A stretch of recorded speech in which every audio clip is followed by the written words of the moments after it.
Another night, another come-from-behind win, consecutive games for the Phils.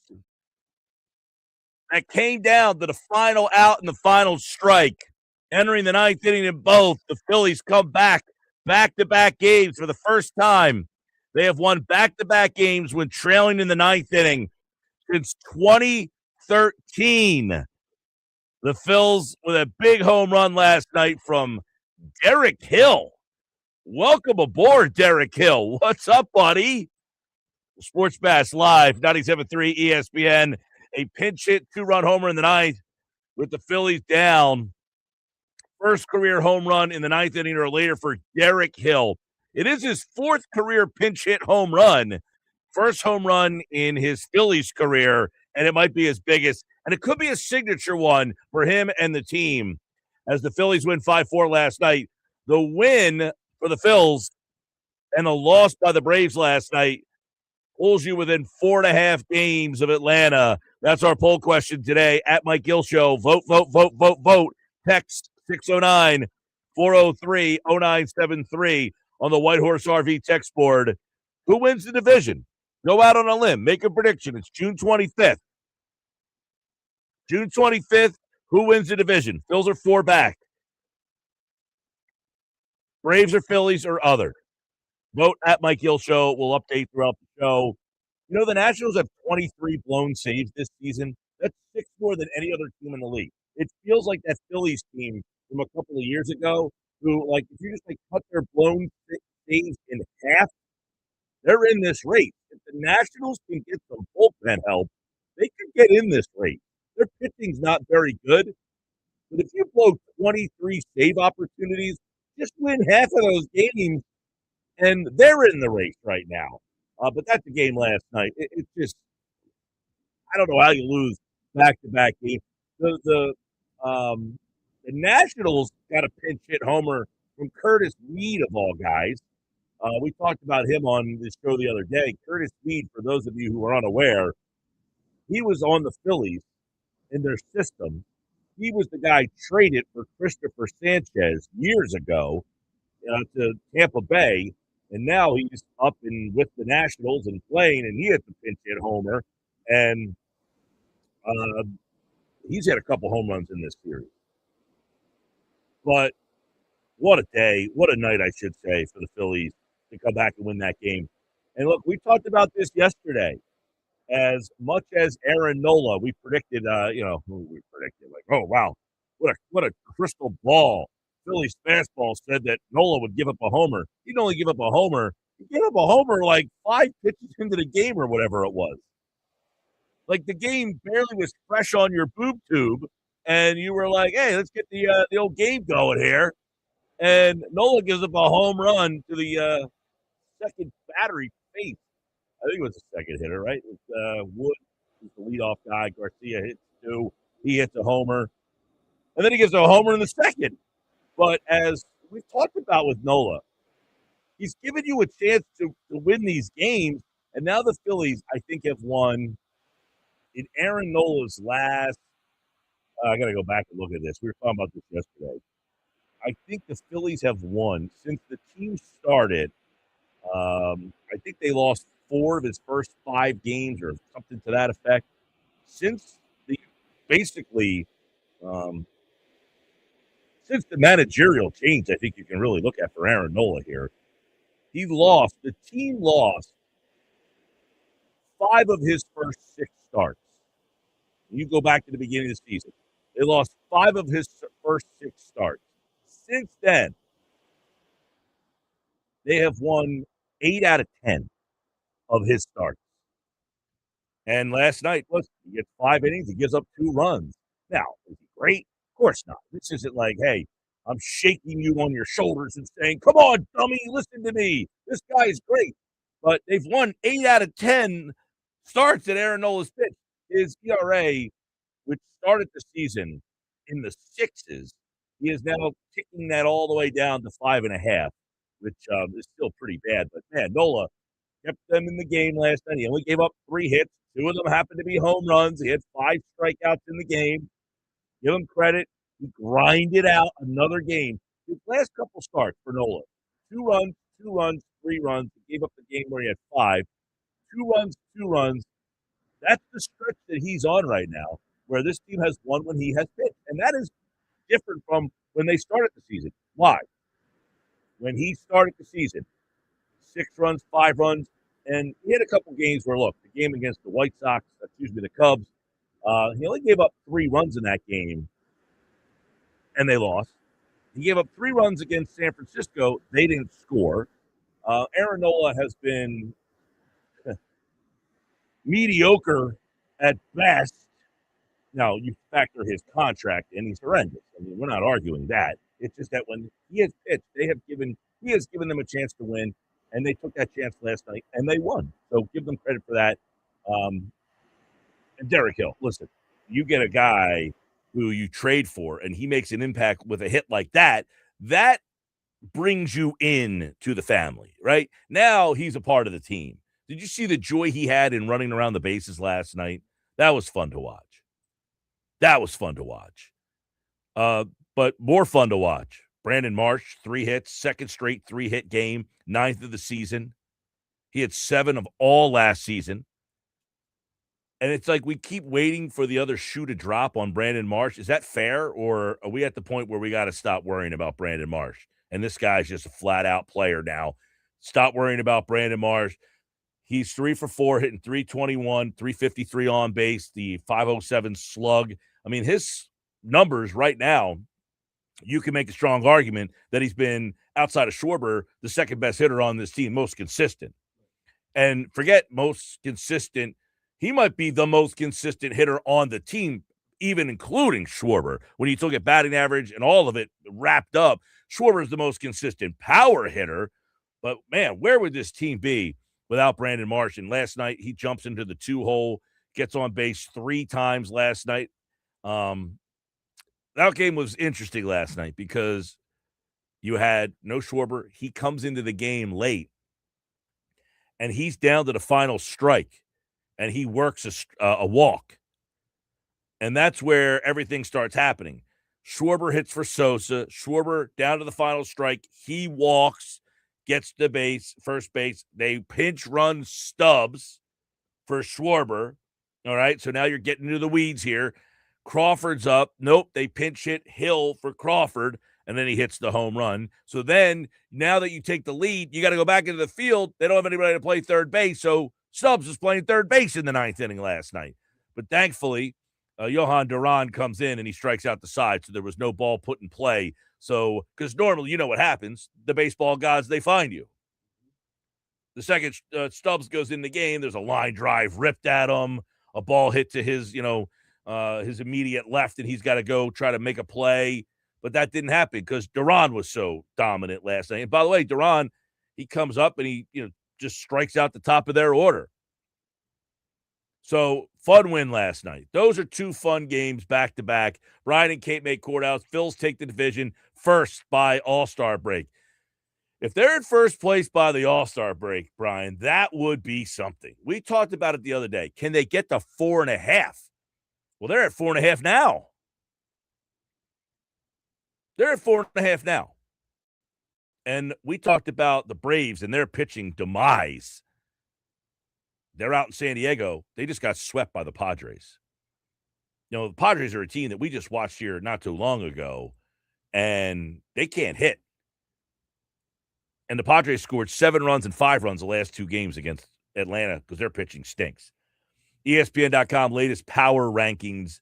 I was perusing through them this morning, Josh. Where do you think Philadelphia is in the most recent, just dropped ESPN.com power rankings? I would say I would probably go with 8th. You're going 8. Just because I don't feel like all the national media is like fully on board yet. So I think there might be some people who might be more high on the Phillies, run with Don Mattingly than others. All right, Cleveland, number 10. Number 9, St. Louis. St. Louis a little higher than I thought. Number 8, Seattle. Seattle's a little lower than I thought. Number 7, Chicago, the Cubs. Okay, Cubs or White Sox? The Cubs. The Cubs. Number 6, Tampa Bay. A little high, but okay. All right, so now we're into the top 5. So now that you have not heard Philadelphia, are they in the top 5 or are they below 10? What say you? I think they might be the top 5 just because of the way you're teasing it. Well, number 11, San Diego. Number 12, the Chicago White Sox. Number 13, the Pittsburgh Pirates. All right. Are they behind the Pirates? No. Or are they in the top 5? They're not behind the Pirates. All right, so you're putting them in the top 5. Number 5, Philadelphia. There it is. Number 4, the New York Yankees. We know it's not the Mets. Definitely not the Mets. Who made a trade today because they seemingly have now waved the white flag. They just put Marcus Semien on the injured list, too. Well, they traded David Peterson. They put Semien on the injured list. Everybody should be on some sort of list. They had 6 errors in the game last night, which I don't know that I've ever seen an MLB baseball team make 6 errors in one game. I don't know that it's a record because that probably would have said it's a major league record. Right. But I don't know that I've ever seen a team make 6 errors in one game. Have you? I haven't. I mean, I think of some Philly teams that had 4 errors in a game. That's impressive to make 6. And as Frank the Tank pointed out in his screaming and yelling the other night on social media, they could have had 9 errors. They misplayed like 3 or 4 more balls, and he was cracking me up. If you ever watch him go crazy after a Mets loss, I don't know how you keep doing it. But that loss last night, you make 6 errors in a game. I don't know that that's been done before that I've seen anyway. Now, again, I'm sure it has because I'm sure I would have heard that was a Major League Baseball record. The MLB record, by the way, is 8. Ooh. Yeah. 8 errors in a game. In the modern era. Yeah. So they made 6 last night. The overall record is 12. But that's 1901. All right. 609-403-0973. Text board is open. Power rankings. Braves are number 3. Brewers are number 2. Not surprising. Dodgers are number 1. So Dodgers, Brewers, Braves, Yankees, Phillies. You're at the point now where we complain about the Phillies and they need this and they need to fix that and they got to get a right-handed bat. There's only 4 teams that people who cover baseball deem to be better than them, and one is Atlanta. Right. Who right now, we have a poll question up at Mike Gill Show. You can vote on there right now. It's 65-31 is the split, with 3% going to other.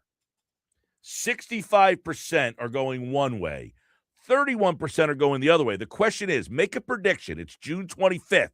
The Phillies are 4.5 back of the Braves. Who wins the NL East? Phillies or Braves? Who you got? Who you voting for? Who's your vote? Where are the people going? I think the people are going Phillies because I think the Philadelphia sports fan base loves to complain, good vibes, and then be irrational. Exactly. It's either this is the worst team of all time or the best team of all time. There's never any in between. It's a good club, as Dave Dombrowski would say. It is a good club, but is it a great club? That's what I've said. Dombrowski's not wrong. He said it's a good club, and then he's getting chastised for saying it's a good club. He's not wrong. It is a good club. The problem is it's not a great club. So, right now, make a prediction. June 25th, Phillies are 4.5 back of the Braves. Who wins the East? Some more people just put votes in. 66% are going one way, 30% are going the other way, with 2% going with other. Phillies, Braves. You think the listeners are going with the Phillies? I do. Which way did you vote? I voted the Phillies. You did? I did. You have an expository on why? Because I think it's a radio show. We got to fill 4 hours. I did is only about I didn't know a if you were gonna tenth jump of a back. second I didn't know if you were of the time that we need to do today.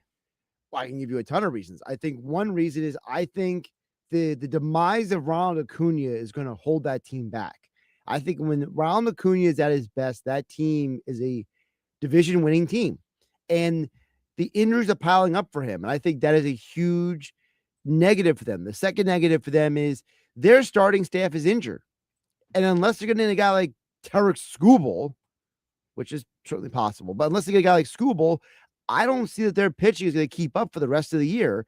And the third reason is my biggest problem with the Braves is that when they had a chance to put the Phillies away, they didn't. They when didn't. they had that you're absolutely right. When they had the chance to just absolutely end this thing, which has really happened, they were 9-19 and they opened up a 9.5 to 10.5. I don't know what the actual biggest gap was. I think it was 10.5. I think it was 10.5 at one point. When they had that and they just couldn't maintain, right, they were in some trouble. And now all of a sudden, your offense is starting to slump, which happens. Happens everybody. But your pitching is absolutely in shambles at this point. And the Philadelphia situation has changed. Their offense has been pretty bleak all season. And even with the offensive challenges, they have climbed themselves back into this thing. You would have to think at some point, the Phillies offense is going to get clicking with more than just 2 or 3 guys at one time. And that is where I think the Phillies have the opportunity and will pass the Braves. Now, as far as the voting goes, at Mike Gill Show, you can vote throughout the show. At Mike Gill Show on the Twitter X, and you can text in your thoughts at 609-403-0973, like Brian and Cape May Courthouse. Thea in Mays Landing says the Phillies will win the division. Now, I want to ask Thea and Brian and some of the other people that are texting in right now. Did you ever think you would be texting that in on May 1st? I didn't. No. How many times have we said? May 1st. I think I would be saying May 31st. How many times have we said May 31st, May 1st? You're right. How many times have we said they're not winning this division? The division's over. Right. I mean, literally, you have Phillies fastball coming up with Oscar and Jeff. You guys mentioned the fastball. I think Jeff's at the World Cup game. Is he really?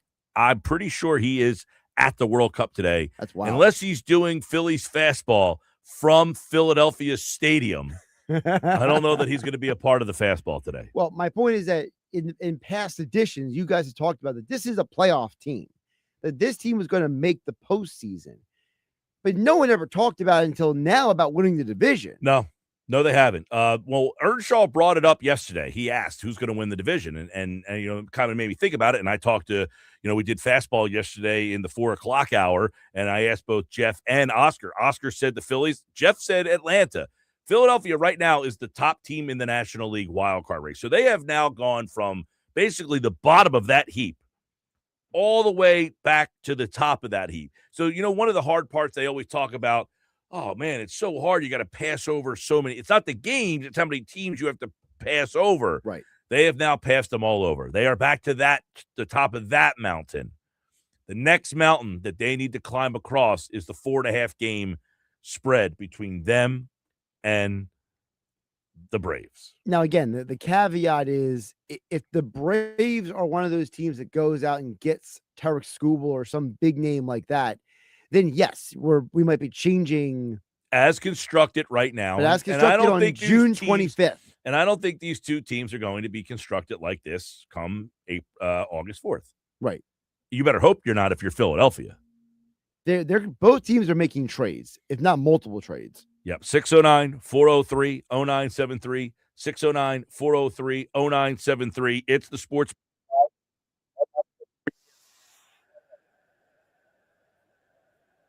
The lead singer of Smashing Pumpkins. Your favorite. Big Pumpkins fan. He has announced that he is releasing 60 songs from his side project, Zwan. You love them too. I saw Zwan live at the Electric Factory in Philadelphia. I'm probably one of the few people, I might be the only person in today's audience, between the listeners and myself. Has anybody out there ever seen Zwan perform live? I certainly haven't. Does anybody even know what I'm talking about? I only know because you've talked to me about it numerous times. They had one album in 2003, and I saw them play at the Electric Factory. This was back in your rock radio days. That's right. Now, he announced last night he had 60 unreleased tracks from that band. They're going to release it. So, like, is this like for you when like the Drake fans get excited when Drake drops like an album online? I don't know how people drop albums nowadays. They just drop them online. Yep, you don't go to the store like Sam Goody, the No. Wall. I used to work at the Wall. Did you really? At the King of Prussia Mall. I worked at the Wall one summer because I did my internship in Philly. Okay. So I basically lived in my buddy's basement. He had like a whole setup down there. And because my internship was in Philly, I stayed there and I did my internship in Philly every day, 5 days. These kids today, internships, they show up one day a week. I was there 5 days a week, 10 a.m. to 3 every day. I would leave there and drive to the King of Prussia Mall, and I work at the Wall, from 5 to close every night. That's what I did. There you go. The Wall, baby, the Wall. Those were the days, right? I feel like between the two of us, you and I could write some interesting stories, a book about jobs. I saw somebody posted online about somebody's internship paying them $7.25 an hour and how outrageous that was. I said, who got paid for the internship? I certainly didn't. I didn't. More sports bats all the way. 97.3 ESPN.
228 Sports Bash Live, 97.3 ESPN. Busy show today. Nuggets coming up at 3. Football at 4. Andrew DiCecco has a summer mailbag edition answering your Eagles questions. As always, you have an Eagles question for Football at 4 and the guys. You can hit us up a variety of ways. A lot of people tweet, text 609-403-0973 on the White Horse RV text board. This hour of the Sports Bash is brought to you by the law office of Craig A. Altman. Appreciate his support of the show. And it's time for Phillies Fastball, brought to you by Ventnor's Social, the place to catch every Phil's game. Tonight they play the Nats. You can check that out on their 20 big screens. They're also doing a watch party for the soccer game tonight, which is a 10 o'clock start. And I believe that is where Jeff Kerr is today at Philadelphia Stadium watching the World Cup. So Phillies Fastball, a little underhand edition. We only got 2. It's Oscar Budijan. He is with me now for today's edition of the Phillies Fastball on the Sports Bash Live on 97.3 ESPN. What's up, Oscar? Well, what can I tell you? What a comeback 2 days in a row. Coming in the 9th innings with 2 outs. I mean, this team is remarkable. I mean, this team is beginning to show some signs that they are clutch, that they had not shown all year. And look, you got to give it to them. I mean, they have, believe it or not, the Phillies have the second best record in June. Guess who is number 1, Mike? You would not guess. The Miami Marlins, believe it, out of all teams, have the best record in all baseball. In the month of June, they have done a great job. They're 16-5, and the Phillies are 14-7. So we're just come behind them, but we've cut the lead with the Braves by 5 games. Believe it or not, 9.5 now, or 10.5 now. We're 5.5. I mean, we're right there within distance. I think we're catching up. We're catching them. I told you that yesterday. Yeah, you did, and we asked the poll question today at Mike Gill Show, so let's update it while you're here. The poll question is simple. Make a prediction. It's June 25th. Phils are 4.5 back of the Braves. Who wins the East? Right now, 66% of our listeners think that the Phillies will beat the Braves and win the NL East. The Braves are getting 30% of the vote right now, and, you know, it goes to the game from 2 nights ago and then last night's game.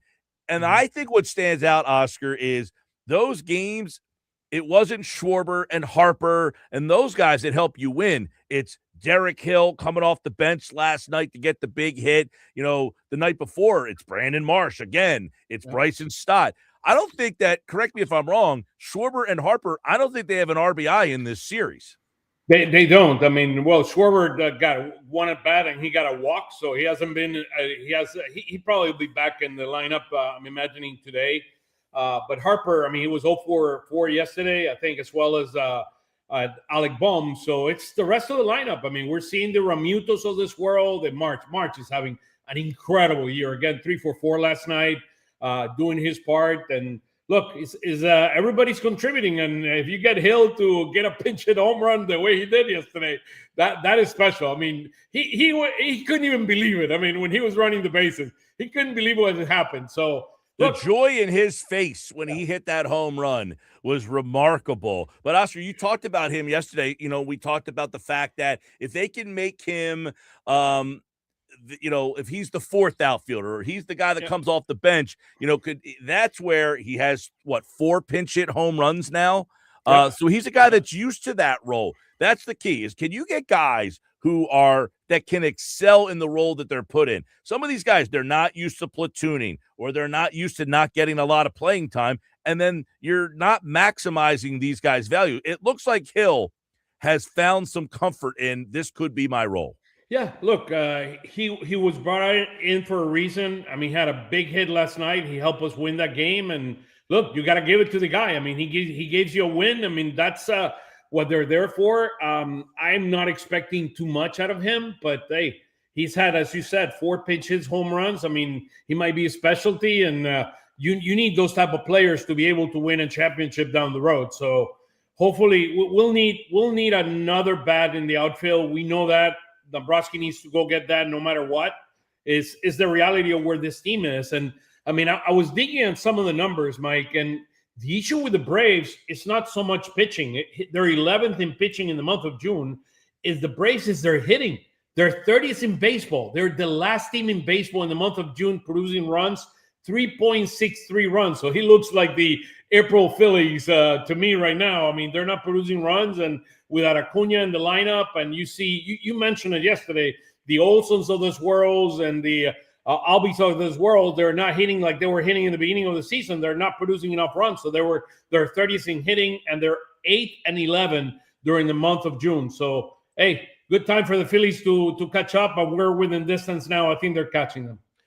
Oscar, Nola last night, 5 innings, 2 runs, 2 homers. He gives up a home run on the second batter of the game. Then he gives up a home run in the second inning. But then he settles back in. We looked at this earlier. They have won 8 out of his last 10 starts. Yeah. So while, listen, he is not in the Cy Young conversation by any stretch, and you could make a strong argument to even call him average at this point of his career is almost stretching it.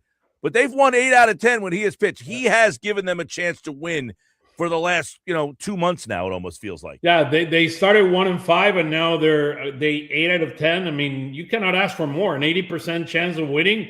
I'll take that any day of the week. I mean, with your 4th starter, you're going to win a lot of baseball games, and you're going to be up there at the end of the season. I mean, 5 innings of 2 runs. And I told you they were going to hit home runs against them yesterday. If whomever had taken that bet, they would have won yesterday. Look, 2 home runs he allows, 2 runs in 5 innings, 3 hits. I'll take it any day of the week. I noticed something interesting. He went back to throwing the knuckle curve. He threw it 36% of the time. The average for the season is 34. That was his number 1 pitch. But something that caught my attention, he did not throw a knuckle curve to a right-handed bat. All the knuckle curve are against lefties. So I found that very, very interesting. And his OPS is better against righties than lefties. So, look, he threw a lot more 4-seamers yesterday, 24% through the sinker, 21%. But, hey, it worked. 2 runs in 5 innings. I'll take that on Nola any day of the week. You're going to win a lot of games with that. You sure are. And listen, that was the thing. He, handed the ball over, gave him a chance to win. They went to the bullpen. Backus, we saw him back. And then Jonathan Bolin gave up the home run to Curtis Mead. And at that point, it really felt deflating there, did not? When Mead came in and hit that homer, you were like, man, it almost felt like this is rough, like coming off the night before. But that's why the home run that Derek Hill hit makes it even that much more exhilarating, is that they felt down and out. Yeah, if you look at last week, it was those Schwarber and Harper. This week is a completely different scenario. Everybody's contributing. I mean, Realmuto a couple of days ago with that huge base hit that brought, or whatever, double that he brought 3 runs in. That was a huge that if that hit doesn't happen or that double does not happen, we don't win that game. We do not win that game, because you would have gone 2 outs in the 9th, five runs down. I mean, that's when it gave you a chance with March hitting that home run to tie the game, and then the remaining 6 runs to win the game. And yesterday, you were down 2 runs with a man on base. Look, I mean, this guy comes in and magic. So hopefully the team is getting their mojo. I mean, there's no doubt about that this team is beginning to show some signs of life. It'll be very interesting, the next start by Alan Rangel. I mean, how he shows. I mean, that's going to be a big next step for me. Today we got Christopher Sanchez. We know Christopher is better on the road better on the home than he's on the road. But he has a good numbers against this team. I mean, 3-2 and 3.58 ERA. And I think he's going to only 2 home runs in 55 innings. So I don't expect a home run today, Mike. Yeah, yesterday I said it wasn't like we had some crazy crystal ball, but we did say to expect a home run. It happened on the second batter last night, but look at the difference. Look at the difference. 26 home runs by Aaron Nola versus now 28 to only 2 by Christopher Sanchez. So it's a big difference between both of them. Oscar, the team announced that Andrew Painter is going to throw on Sunday. You had said earlier this week here on Phillies Fastball that you would like to see him away from the team for 6 to 8 weeks. He's going to pitch on Sunday. If he throws a good game, we don't want to see him right back up here, correct? I think no. I think the most important thing on Sundays is how his fastball looks.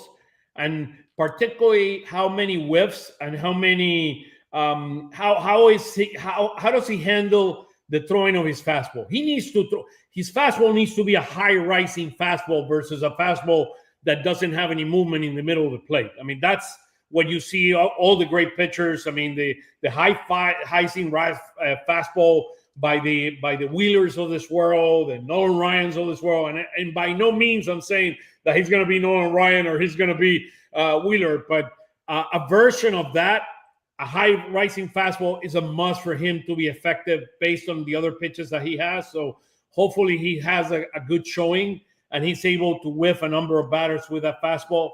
And we'll see. It's work in progress. I mean, I don't want to bring that guy up. I want him to have some success in AAA. And once he had that success, then bring him back up when he builds that confidence back and then having him up here.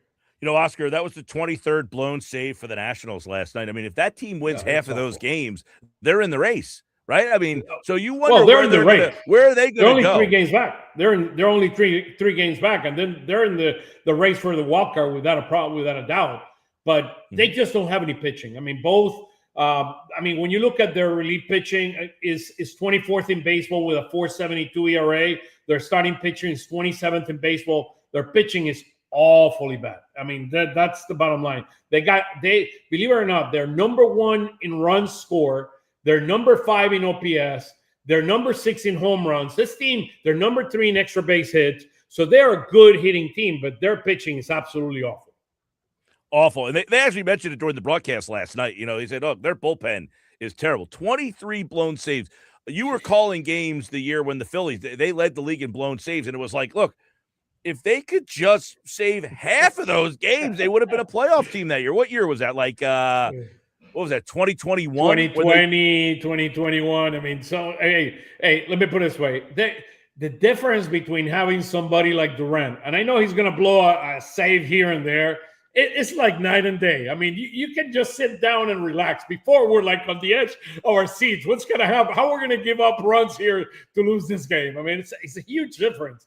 I mean, Kimbrel, oh, my God. If we would have had Durant in 2023, we won the World Series. We could have won the World Series easily. I mean, It's like that's a team that should have won in this window. The 2023 Phillies should have been the team that won the World Series with ease. Yeah, that was the year. I remember sitting down. I remember sitting down with Dusty Watson in the bench, sitting down there just before the game. Said, and we were talking to each other. Said, it feels different. I mean, this team feels different. It feels like we're going to be winning this. And I mean, sitting down. I remember in Phoenix, we were sitting down there and just.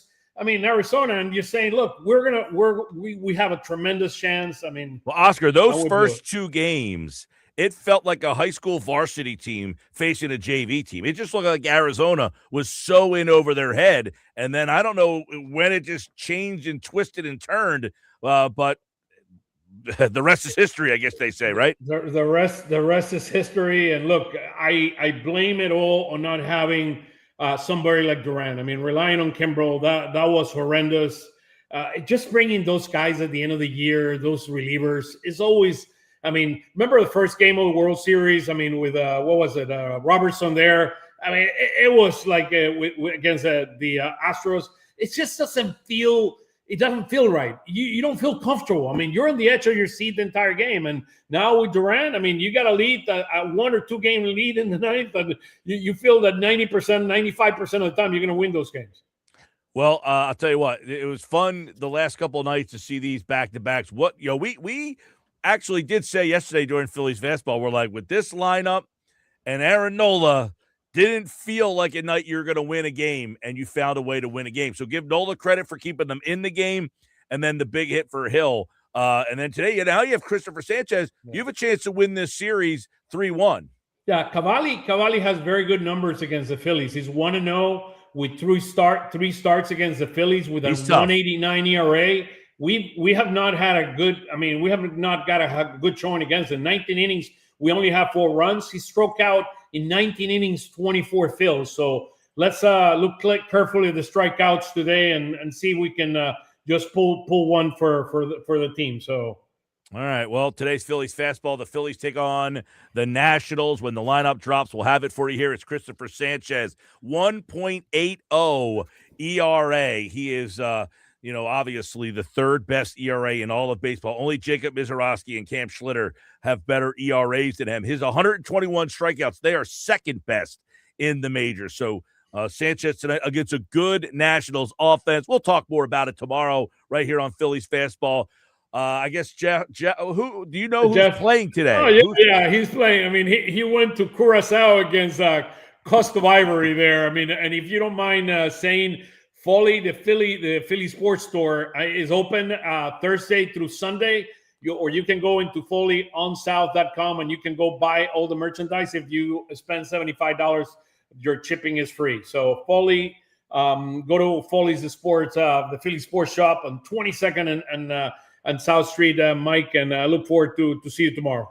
Yeah, man. And then, of course, don't forget tomorrow, Phillies fastball is back. And then Sunday night, it is Phillies Weekly, a total breakdown of the Phillies week in the National League East, trying to get back there. Hey, 4.5 back right now of the Braves. We'll talk to you tomorrow, guys. Go Phils. All right, there's Oscar for today's Phillies fastball here on the Sports Bash. Each and every day, we talk Phillies with the guys here on the Sports Bash with guys who have team. Oscar, the former play-by-play voice on the Spanish radio network, and of course Jeff, still covering the team every single day for us. 97.3 ESPN, 97.3 ESPN.com. Hey, tomorrow the Sports Bash is live at Jersey Cal, 7903 Ventnor Avenue in Margate. Stop on out tomorrow. We got all sorts of great prizes, including tickets to see comedian Matt Rife at Ocean Casino Resort in Atlantic City. That show is coming up in July. We'll have tickets to go see that show. And we've also added a couple things.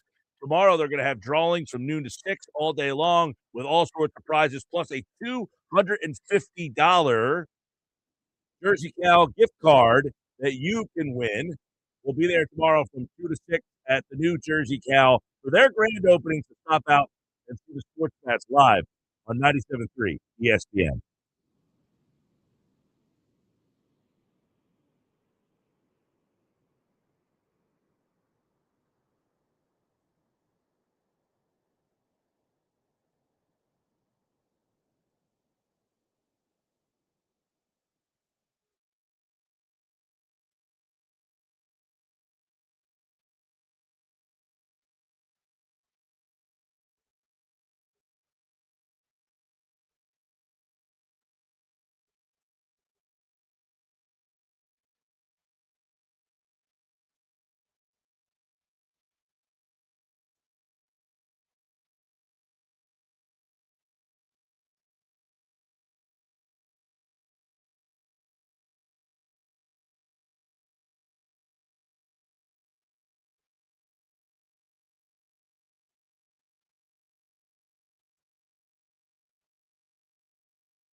251. Do you remember? We'll do that in just a second. This hour of the show is brought to you by the law office of Craig A. Altman. Mike, I feel like everywhere I go the last several weeks, the car accident everywhere. I mean, I'm driving down Route 9 in Summers Point last night, and there was these two young people who crashed into each other on Route 9. So if you're in a car accident, a slip and fall at work, whatever the injury is, you need to call the best lawyers possible. Law office of Craig A. Altman on Chelsea Drive in Vineland. They have the tough lawyers and the tough cases. When you deal with the insurance companies, you need a game plan. So don't hope for the best. Go with the best. Get your free consultation right now at CraigAAltman.com. Do you remember on this day in 2021, Aaron Nola struck out 10 consecutive Mets? That tied Tom Seaver's record for the most consecutive batters struck out in MLB history. Seaver struck out 10 against the Padres April 22nd, 1970. It wasn't done again until Aaron Nola of the Phillies did it in 2021. That was a different Aaron Nola. I remember that game. Struck out 10 consecutive Met hitters. And now you couldn't even imagine Aaron Nola lasting 10 hitters sometimes, let alone strike 10 of them out. Right. They made that comment last night on the broadcast. They're like, in the past, Aaron Nola used to be the guy who goes 6, 7 innings. Now if he goes 5 innings, you're Well, he surprised. went 5 last night. He's won. The Phillies have won 8 out of his last 10 starts. So as much as he's not earning the contract or the paycheck, they've won 8 out of his last 10 starts out there. And by the way, he had 5 strikeouts in 5 innings last night. He's still finding a way to strike guys out, just not 10 in a row. Also, he just can't strike out Garcia. Also, this day in 2014, Tim Lincecum threw a no-hitter. Also on this day, That was a great sports center too. in 2010, Edwin Jackson of the Diamondbacks threw a no-hitter against the Rays.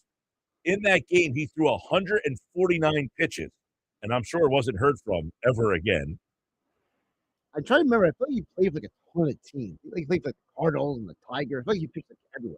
1999, Cardinals pitcher Jose Jimenez threw a no-hitter. He beat Randy Johnson 1-0. 3 no-hitters on June 25th. I don't remember Jose Jimenez at all. And also on this day in 1997, with the first pick of the 1997 NBA draft, the San Antonio Spurs select Tim Duncan. He would go on to win a championship 2 years later to the day when the Spurs beat the Knicks in the NBA Finals. The final score of that game, 78-77, Game 5 of the NBA Finals. What a different world. Do you remember? We'll do it again tomorrow right here on the Sports Pass Live on 97.3 ESPN.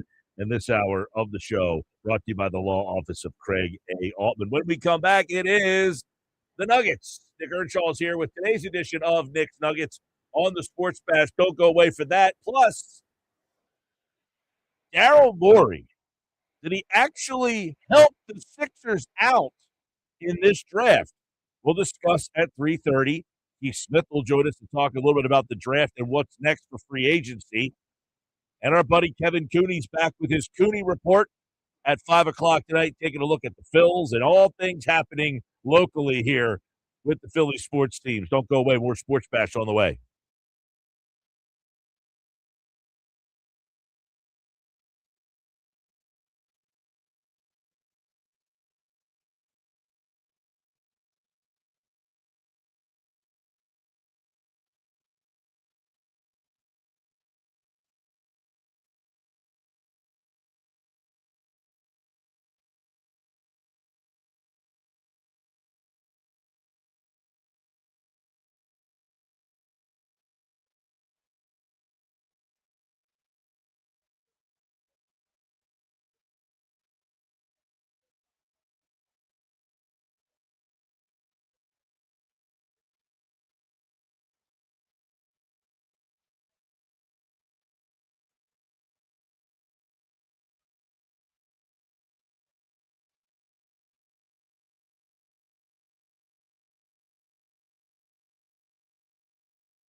3 o'clock, Sports Bash Live, 97.3 ESPN. The Sports Bash is live tomorrow at Jersey Cow and Margate. Stop out.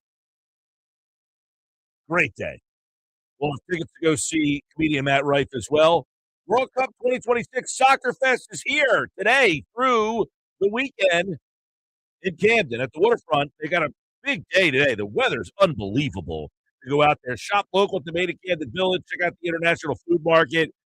South Jersey's award-winning wineries, breweries are all there, sampling, live music, and more. It's open till 10 o'clock tonight. It started at noon till 10. So if you have time, make a drive, go check out all the World Cup soccer action. We're having a great show. We're having fun. Text board is open on the White Horse RV text line, 609-403-0973. We got early nuggets today. Nick Earnshaw's back right here for today's edition of Nick's Nuggets on the Sports Bash. What's up, Nick? What's going on, Mr. Mike Gill? Fun early edition of the Nuggets. It is beautiful today. And if you're getting down to that Camden waterfront, man, what a perfect day to watch a little World Cup action. I think I saw, was it Mr. Jeff Kerr? He's going to a game today. He's there, right? We didn't have him on Phillies Fastball today. Yeah, how about that? Getting a little bucket list item for Mr. Jeff Kerr. Happy for him, man. Gets to check out a game. And, yeah, beautiful day. Beautiful day to have the early edition of the Nuggets. It's a beautiful day to continue talking about what the Philadelphia Phillies can do at the trade deadline, all right? And Ruben Amaro Jr., Nugget number one, he was on on MLB Network talking about what the Phillies could do at the deadline, especially when it comes to pitching. And it got a couple people up at a tizzy on social media when he suggested this. It's really about whether they can shut down the game because you got elite starting pitching. And I got to believe that if I had one move to make, I would consider doing a big bullpen piece. How do you do that? You can either do it by conventionally going to get an Aroldis Chapman or a Garrett Whitlock or someone like that to help them, build that bridge to Duran. But you can also be a little intelligent, a little sneaky, and you can try to go get a guy go get a stud starter and slide Luzardo into the bullpen with a big left-handed arm. Maybe he can be your 8th inning guy.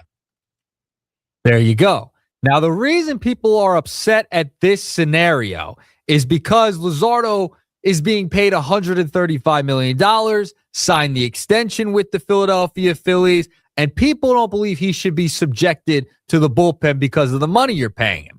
I honestly think Ruben's dead on here. I would definitely go out and try and improve your starting rotation and use Luzardo as a bullpen piece, a long man in the postseason. We've seen the Dodgers do it. We've seen a multitude of teams do it over the years. I have no problem if the Phillies went that route at all. I actually think it's a very smart and, like he said, sneaky idea if the Phillies were to go that route. Well, listen, if I said before, that's why I said I would be involved on Scooble if I could, because that would give me my top 3. I only need my 4th guy to make about 2 starts, one in the NLCS, one in the World Series. So every other appearance would be out of the bullpen. So if I had a 3rd guy like Tarek Scooble, you have Sanchez, you have Wheeler, you would have Scooble. They would make a majority of your starts. You would only need Luzardo to make 2 starts in the playoffs. That means you would have him to be able to bounce around and pitch in other avenues. I have no problem with that. And quite frankly, listen, Luzardo hasn't been bad by any stretch of the imagination. I'm not sitting here saying the guy stinks. But when you got that money, you now get looked at a little differently. ERA, 4.39. It's just average. His whip, 131. Not great. I mean, I don't know that this is a $100 million pitcher right now. Now, how does he become a $100 million pitcher? In the playoffs, pitching in some high leverage situations like he did last year, not enough. They only used him the one game out of the bullpen. I would love to have seen him be a little bit more versatile in those avenues. The problem is last year he was your 3rd guy. This year, actually, last year he was more of your 2nd guy because you didn't have Wheeler. Yeah. I'm okay if he moves to the bullpen. I don't care what his contract is. I don't care he's getting paid $135. I wouldn't move him to the bullpen now, like in the season. No, postseason. Postseason only. I'm not moving him to the bullpen for the regular season. No, that's not the scenario here. The scenario is you go out, you get a top of the line starter to add to your rotation. So you have 1, 2, and 3 locked down in Wheeler, Sanchez, and whoever you can go out and get, whether it's a Skubal, whoever. It doesn't matter. Those 3 you want to lock down and be like, I have 3 aces who are going to come at you right away. And it also kind of solves that bridge to Duran.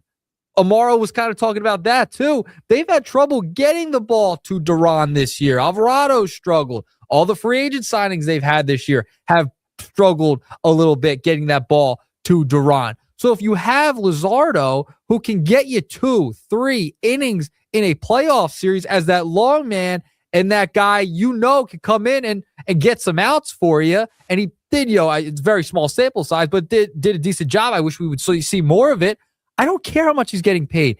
You're not going to care if you get a World Series out of it, and that's his best ability to use in the postseason. That's the role you want to use him in.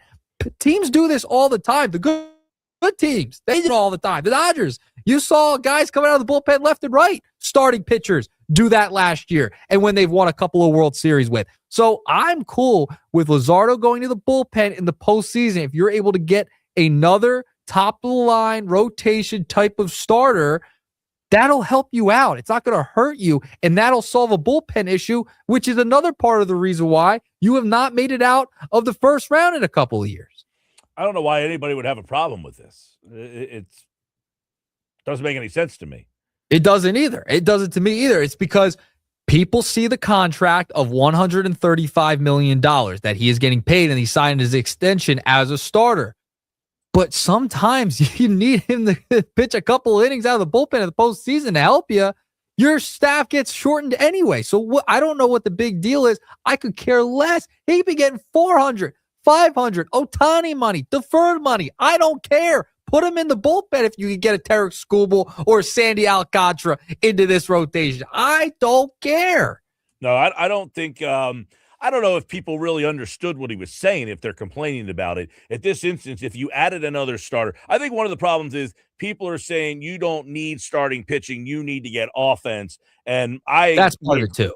I would agree with that. My point has been, I'm not sure I can get offense. So if I can't get offense, that doesn't mean I just give up and not try to improve my team. And if I can improve my starting rotation and my bullpen at the same time, I don't see why this would be something that anybody would have an issue with. Yeah, and listen, Luzardo's going to start the rest of the year. He's going to eat innings until the postseason. That's when he makes the move to the bullpen, all right? Why did you get Walker Buehler last year? You were supposed to use him in the postseason as a long man. That would have been nice if they actually used Walker Buehler, but a Walker Buehler type of guy you could have in Luzardo, and that's even better because Luzardo's better than Walker Buehler. You're paying $135 million to be really good. He hasn't been great this year. He's been fine, but he could get to that level. And if you have him coming out of the bullpen, I'd feel a little more confident in Luzardo coming out of the pen than any of the other starters for the Phillies. You think I want Nola coming out of the pen all of the time? I would rather have the option to go to Luzardo. I thought last year if they would have used him more, they probably could have won that series. Him and Ranger Suarez. If they would have made the commitment to use those guys out of the bullpen rather than go to David Robertson in the 6th inning of a game, that is where many people were scratching. By the way, did you see Ranger last night pitching for the Red Sox? Did you see what happened in that game? Yes, I did see that. I did see something with Ranger. You think Ranger's pitching last night. There's 2 outs.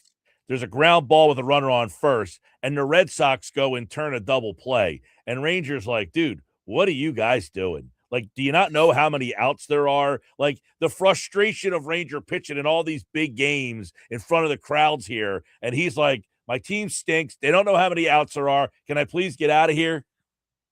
Yeah, it was great because I saw that when I was scrolling my timeline. There was 2 outs, and he's like looking around like, why are you guys trying to turn 2? There's already 2 outs. Just get the final out. That's how bad the Red Sox are. Listen, he went for the check.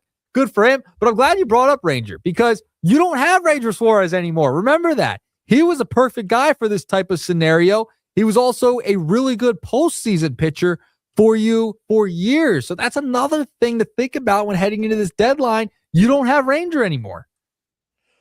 No, and listen, your bullpen was light last year. Your bullpen was an issue, and you had Matt Strahm, which was your top lefty out of the bullpen. Other than that, you really didn't have a deep bullpen last year. They had to go out and get David Robertson. So last year, when you watch the Dodgers and go back and say, what's the difference? They used some of their starters in relief roles. Sasaki ended up closing for them. They had big moments where they're big-time, big paycheck pitchers, by the way. You know, the Dodgers didn't have any problem putting guys with big salaries in big moments. I don't know why Philly fans would have any problems with that either. Yeah, if I'm a Philadelphia fan, you should have no problem with them toying with the idea of adding another starter and then moving Luzardo to the pen in the postseason. I think it would actually be a very smart move, and I thought it was a very good suggestion by Ruben Amaro Jr. All right, moving along. Nugget number 2. This one aggravated me. It rage baited me a little bit, Mike Gill. Okay. The Caps Off podcast put out a promo for a guest they had on. What is this one called? The Caps Off podcast. Okay. It's a sit down with athletes. All right. That's what I do for you. I listen to these and find these little podcasts that have different nuggets from all these different players. And this is a former Philadelphia Eagle. And the promo was not too kind to Philadelphia fans and Bryce Huff's time in Philadelphia. Take a listen. Goes to Philly, signs a huge deal with them. At what point did you know vibes were off? This wasn't going to work. First week of camp. Why was that? For the fans especially, they take pride in going after people. They know it. How does that feel to even have a Super ring that in a way you didn't get to really contribute? It's cool to have. It's cool to say, I was part of a Super Bowl winning team. But, the way that went down, me finding out that I wasn't playing, I lost so much respect for people involved. There you go. So they called something that was bleeped out. The host called Philly fans that. And Bryce Huff did not look too kindly to his time in Philadelphia. And he's like, yeah, it was cool to be a part of that Super Bowl winning team, but I wasn't really a part of it.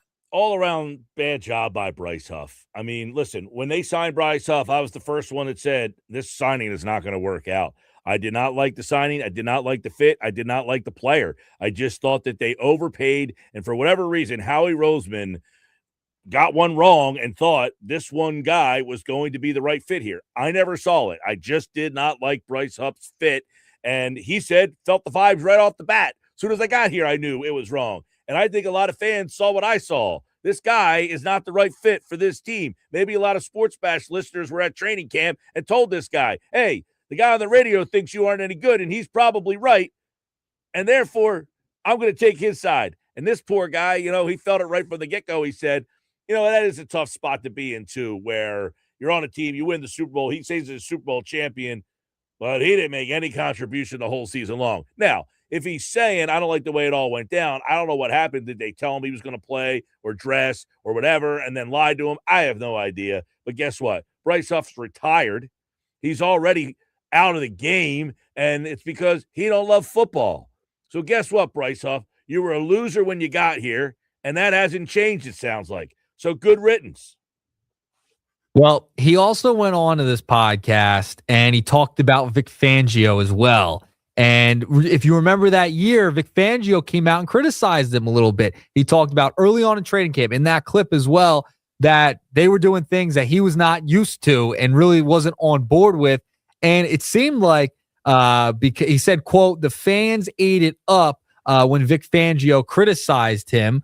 It just seems like this guy wasn't a part of any winning type of culture. That's what it seems like, because it seems like a lot of guys on this defense really enjoy Vic Fangio. Now, when he was in Miami, there was guys that didn't love Vic Fangio there, so maybe, different personalities. I get it. But Bryce Huff, what are you doing revisiting this whole thing? Just because you're retired now, we're going to revisit how bad it was? Come on. Right? Well, somebody else asked I know. I know, but like you could go around it a little bit more. Like, you won a Super Bowl here, for goodness sake. Come on. Yeah, well, he won a Super Bowl, but again, he had nothing to do with that Super Bowl, and he knows it. He knows he had nothing to do with that team, and he said, "I didn't feel welcomed almost from the first day that I was here." So I don't know. I mean, Bryce Huff, he had that 1 year with the Jets, and then he went to San Francisco, and many people thought that he was reunited. And listen, he wasn't terrible with the Niners. He was terrible here, and then he got hurt. He did nothing here, and then he got hurt, and then he got back, and the Eagles moved on from him while he was still here. I mean, for him to have basically said, well, I don't like the way it all went down, guess what? I'm sure they didn't like writing the check to you on the 15th and 30th either, buddy. Yeah. Which, by the way, I'm sure he had no problem cashing. No, he had no problem cashing it. And if you look on the in the comments section, I see Jeff is commenting on the YouTube channel saying Bryce Huff wore the correct number. He was a total number 0. He was. And by the way, I'm glad that Jeff brought that up. What do you think of? I think Phillion is wearing 00. He is wearing 00. Big fan. Love the 00. I'm out on the 00. And I'm not a big fan of 0 to begin with. I know Maxie goes 0. He does. But I'm not a big fan of the 0, as Bryce Huff points out. Listen, Jeff is correct in that assessment. He did wear number 0. But, man, I do love the 00. That is a clean number. Love it.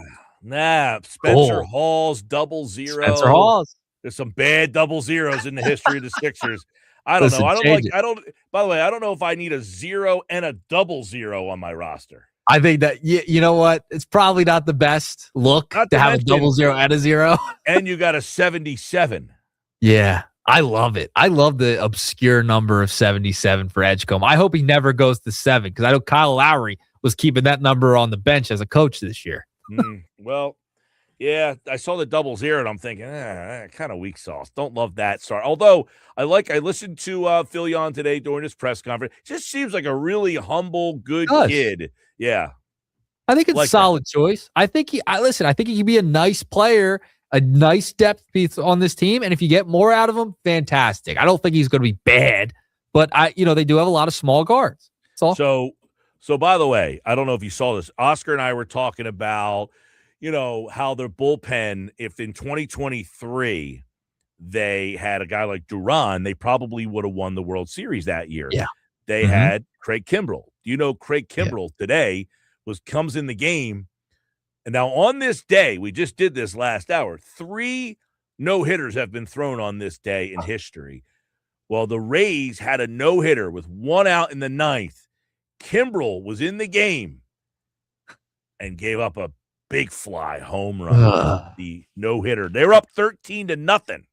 Would have won someone a $100 gift card to Chachi's 13th floor if it was a Phillies 13. But it was 13-0. Kimbrell comes in to try to preserve the no-hitter, and he gave up a long fly bomb. Shocker, Mr. Kimbrell. Yeah, that's a nugget for you. Why'd you have to bring up 23? That just brings back bad memories. I remember being at, States? It was Xfinity Live at the time, now Stateside Live. I remember being there for one of those games, away games against the Diamondbacks. It was just a bad night. Everyone, it was so energetic in there, and man, they just choked it away. Craig Kimbrell, not probably good. One of the worst because the first 2 games they absolutely outclassed the Diamondbacks to no end. By the way, did you see the latest proposal that MLB has made today? I did see this. So the longest contract a free agent could sign with his new team would be 5 years, which means the contracts of Trey Turner, Bryce Harper, those would be no longer. You couldn't do them anymore. Now, the longest contract a free agent could sign with his current team would be 6 years and a max contract of $265 million. So they're really, saying, look, 6 years, they're almost going like the NBA route here. Yep. And also no deferred contracts as well. So the Dodgers wouldn't be able to pull their funny business anymore with the deferred payments. Yeah, that's a big thing here that they're trying to, and the minimum salary would be $1 million for players with at least 2 years of service, $900,000 with the potential $100,000 more So you're eliminating the qualifying offers, you're eliminating deferred salaries, and all that stuff. So this is going to be very interesting. You know what this smells like? A lockout. That's what this smells like, a lockout. All right, before I get out of here, one final nugget. I was watching SportsCenter the other night. I believe it was after the first round of the draft. That's why I saved this nugget till the draft was over. Scottman Van Pelt made a very, very keen observation that has bugged me for years as well. Why on earth do players still wear the wrong hat on draft night? Okay. Oh, man, listen, I went off on this yesterday, and they used my audio this morning on Unsportsmanlike. Did they? Yeah. Oh, man. How about that? It was our Unsportsmanlike moment of the day yesterday. Oh, I'm just like, this is getting on my last nerve with this thing. I can't believe it. So the genesis of it is because the new league year doesn't start until July. So these trades are quote unquote not official yet. They got to fix this, man. They got to find a way. This is getting outrageous. So yesterday on our Unsportsmanlike moment of the day, we'll cue it up for you here. This was Evan Cohen right here on Unsportsmanlike, and then my reaction that they used today on the show. This is the Unsportsmanlike podcast on ESPN Radio. This is Unsportsmanlike. Unsportsmanlike. They announced the Miami-Milwaukee trade 5 minutes after Miami made the pick for Milwaukee. What are we doing? It's ridiculous. Stop with the stupid draft hats of the wrong team. It's not fair to these young men and their families. The poor guy has to get a picture with the commissioner, and that's the picture that he has for life. Him wearing a hat of a team he's never going to play for, potentially. It's ridiculous. Our guy Mike Gill there, right? 97.3 Atlantic City. Shout out to Mike. Does a great job. Great host in AC. We are Unsportsmanlike here on ESPN Radio, ESPN2. We are presented by Progressive Insurance. Yeah, there you go. So the whole point of it is the guy gets drafted. They're talking about this trade over and over and over, and he goes up there and he's got a Miami Heat hat on.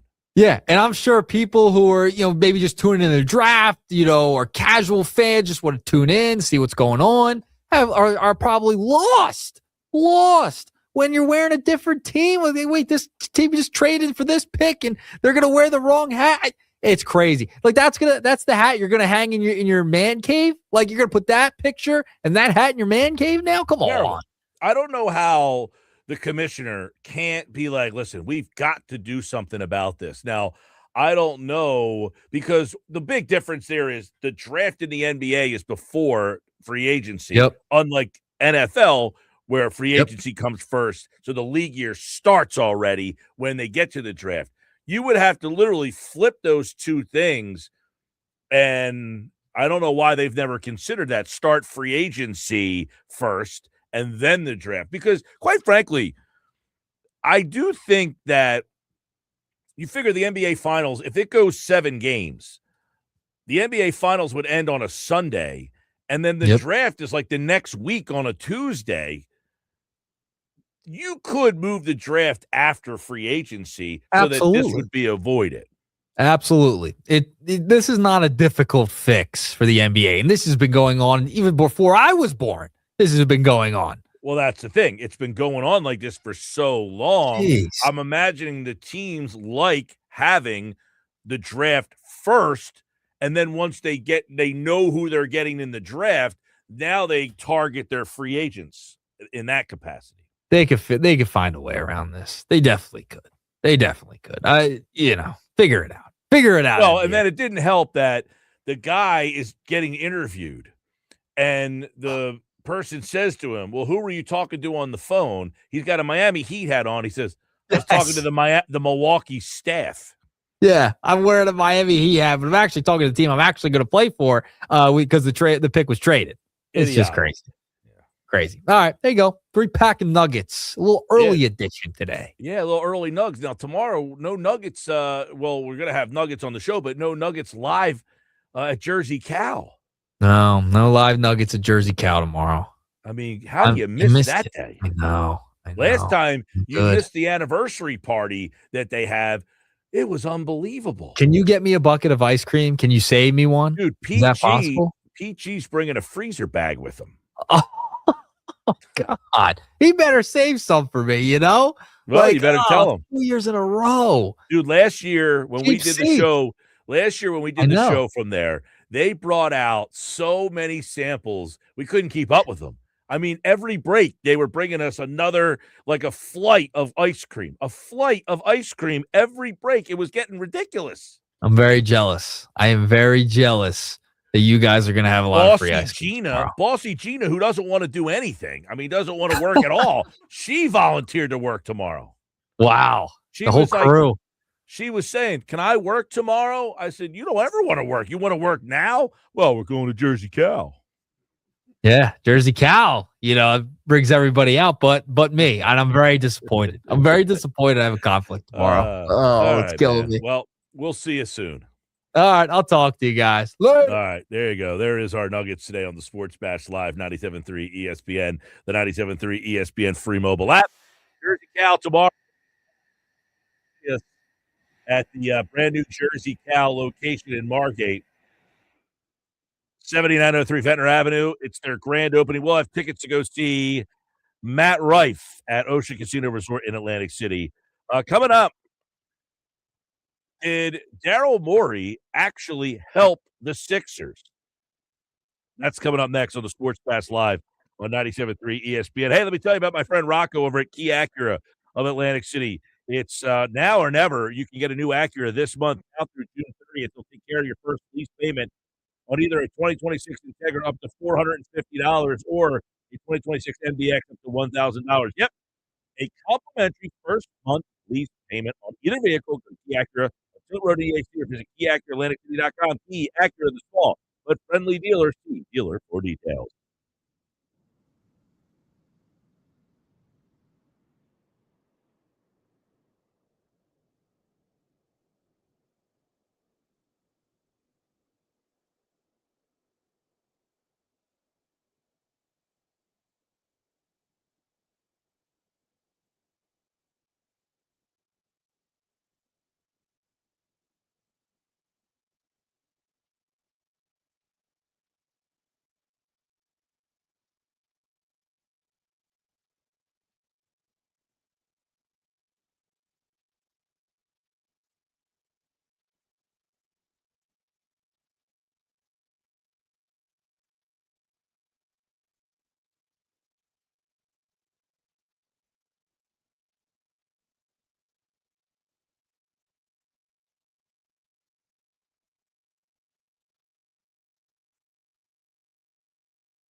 All right, 332 Sports Bass Live. The NBA draft is in the books. One NBA writer, Sam Vecini from The Athletic, asked if Daryl Morey should be thanked for the Sixers draft night. I'll explain in just a moment here on the Sports Bass Live on 97.3 ESPN. Make sure you check out one of our great spots, Yuri's in Wildwood, the seafood extraordinary, the value tremendous, the sunsets. They're on the house. Yuri's Waterfront Restaurant and Boathouse Restaurant at the foot of the bridge in Wildwood. Experience the best of the Jersey Shore at Yuri's and the Boathouse. We'll be back there July 2nd. We'll be at Yuri's in Wildwood for another Phillies Day Game watch party. Stop out and watch the Phils with us. So Sam Vecini is an NBA writer from The Athletic. And he gave all of his, favorite picks, best fits, all that stuff. And one of the things that he pointed out was, and I thought this was kind of interesting, Daryl Morey.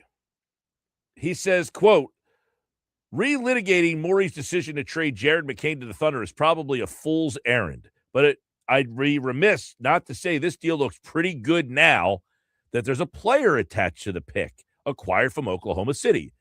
Essentially, Morey traded McCain to the Thunder for LeBaron, Filion, and 3 second-round picks, a value proposition that I think is strong, even as a fan of McCain's game. Filion is a terrific playmaker out of a ball screen who has an elite season at Alabama. I had him as a top 20 player in the class, and I was on the lower end of his evaluations. He improved drastically as a shooter. He can pass and also displayed much improved finishing ability around the rim while averaging 22 points and 5 assists. He says, quote, I'd rather have Philadelphia's end of this deal than Oklahoma City's. Filion has 4 years left on a rookie scale deal versus McCain's 2. And while we haven't seen him play in the NBA yet, I think he's a good bet to provide at least a strong presence as a backup lead guard behind Maxey on a team desperate need of ball handling. He says there's also some upside behind that. McCain is a terrific player for Oklahoma City, and he provided some positive moments in the playoffs. This isn't a shot at McCain or the Thunder, who were in the middle of a title chase and clearly needed another shooter, as we saw in the playoffs. But he and Filion are pretty equivalent in terms of value, and the 3 second-rounders tipped this over the line into Philadelphia's favor. So, is Sam Vecini off base that he thinks that Morey should be applauded for the deal of sending McCain to Oklahoma City, because not only did they replace McCain, he feels they got a better player, a better fit, and he was still able to bag 3 second-round picks in the deal? No. Why? Because, one, Daryl Morey had no idea that Filion was going to fall to that spot in the draft. There was no way when Daryl Morey made that trade, he knew for sure. Of course not. He's not even here anymore. Exactly. So I can't give Daryl Morey credit for the unknown. Well, listen, you're right to say he doesn't know what he's ending up with that. But his point was, we thought we traded him when his value was the highest. So we felt that we got good value in return for a player that we just didn't feel fit into what we needed. Now, listen, I have asked the question before, and we may never get the straight answer to this, about did Daryl Morey trade Jared McCain because Nick Nurse was like, listen, I don't really have a role for him right now, and that's why they leaned into Mark Grimes minutes? Or did Daryl Morey trade McCain? Sorry, Quentin Grimes. Because, my bad.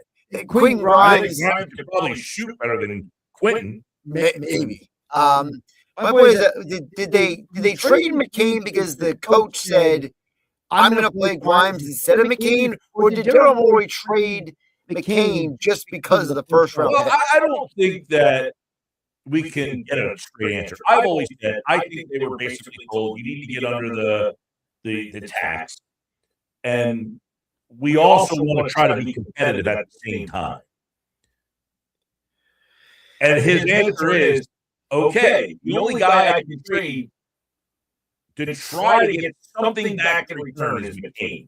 Nobody's going to take – I can't get anything for Eric Gordon or Kyle Lowry. Well, and they dumped Gordon to save money. So, I mean, they saw what they got back in return. Nothing. Right. My point is, got to get under the tax, but we also want to try to compete. That's why they traded McCain the day before the trade deadline.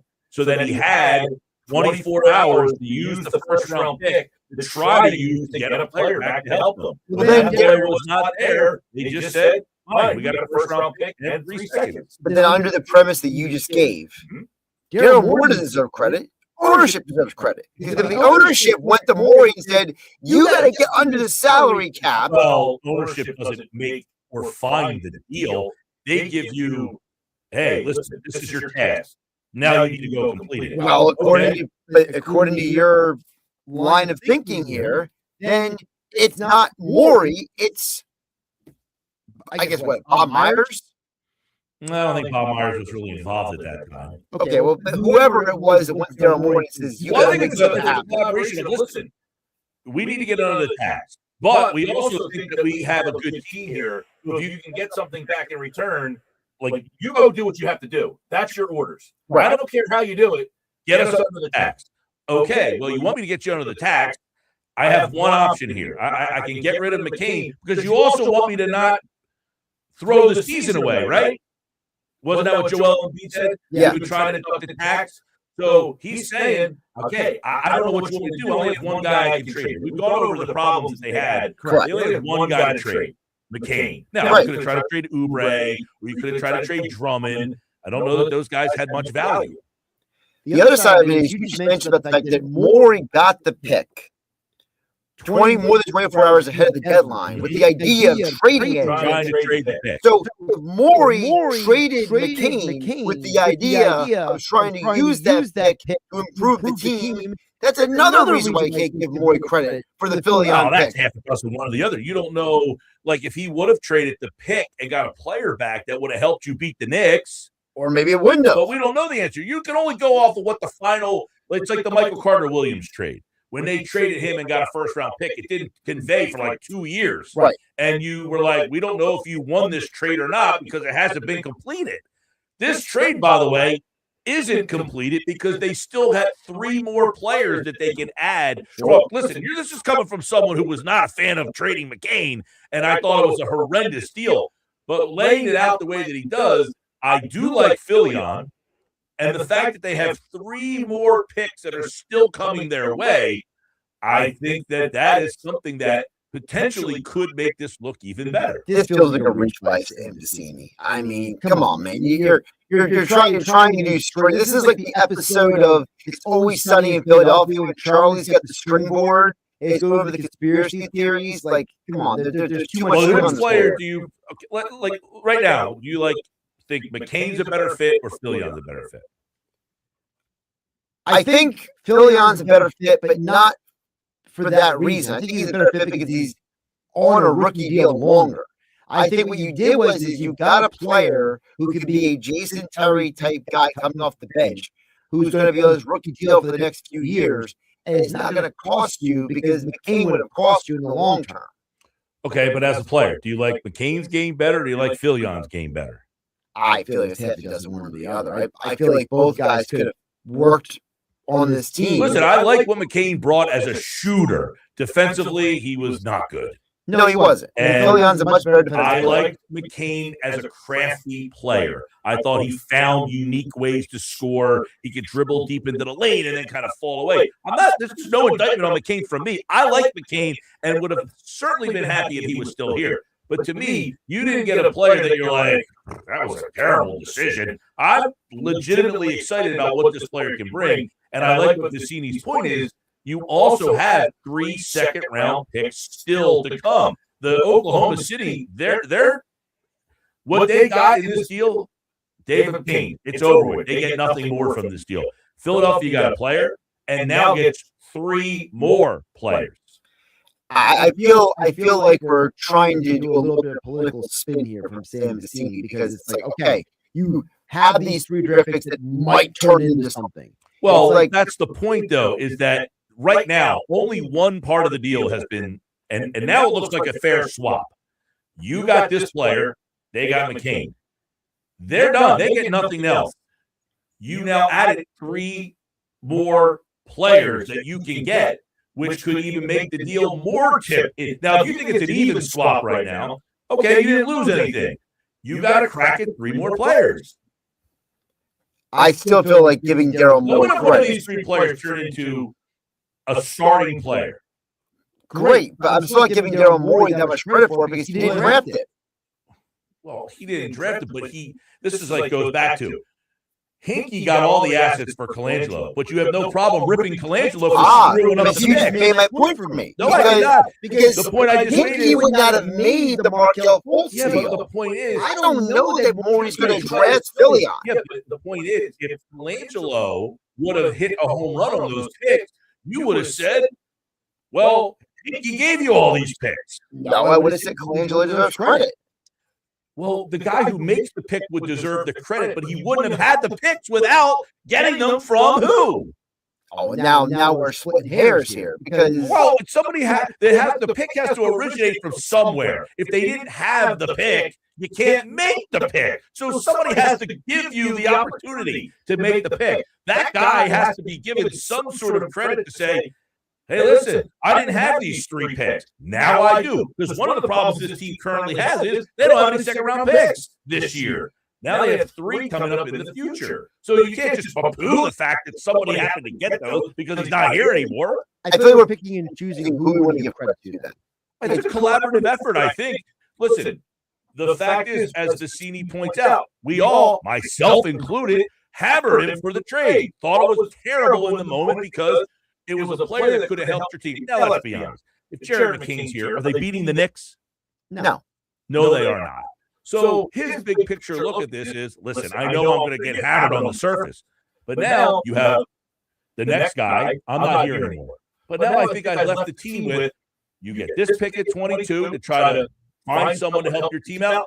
And you still have 3 more picks, all based on that one trade in an area where this team has struggled finding guys that make not a lot of money that can help you. Now, you might not hit on any of these second-round picks. So basically what we're saying is we're give Daryl Morey credit for leaving the place better than he found it. Is that basically the premise here? I can't speak for Fastball, but he goes on to say, Morey was dismissed after the season, and the Sixers front office were exonerated following this deal at the February trade deadline, which I found strange at the time.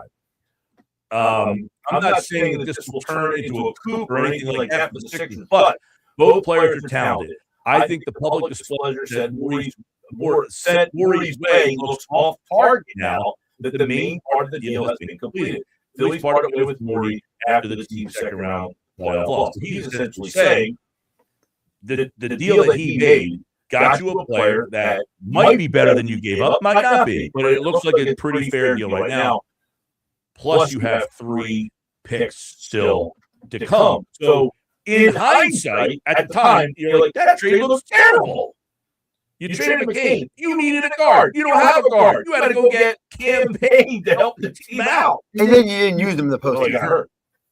Then you cut him. Because he got hurt. He wasn't going to be able to play. So, yeah, you cut him. But you had to go get a campaign because you traded this guy away on the surface at that time.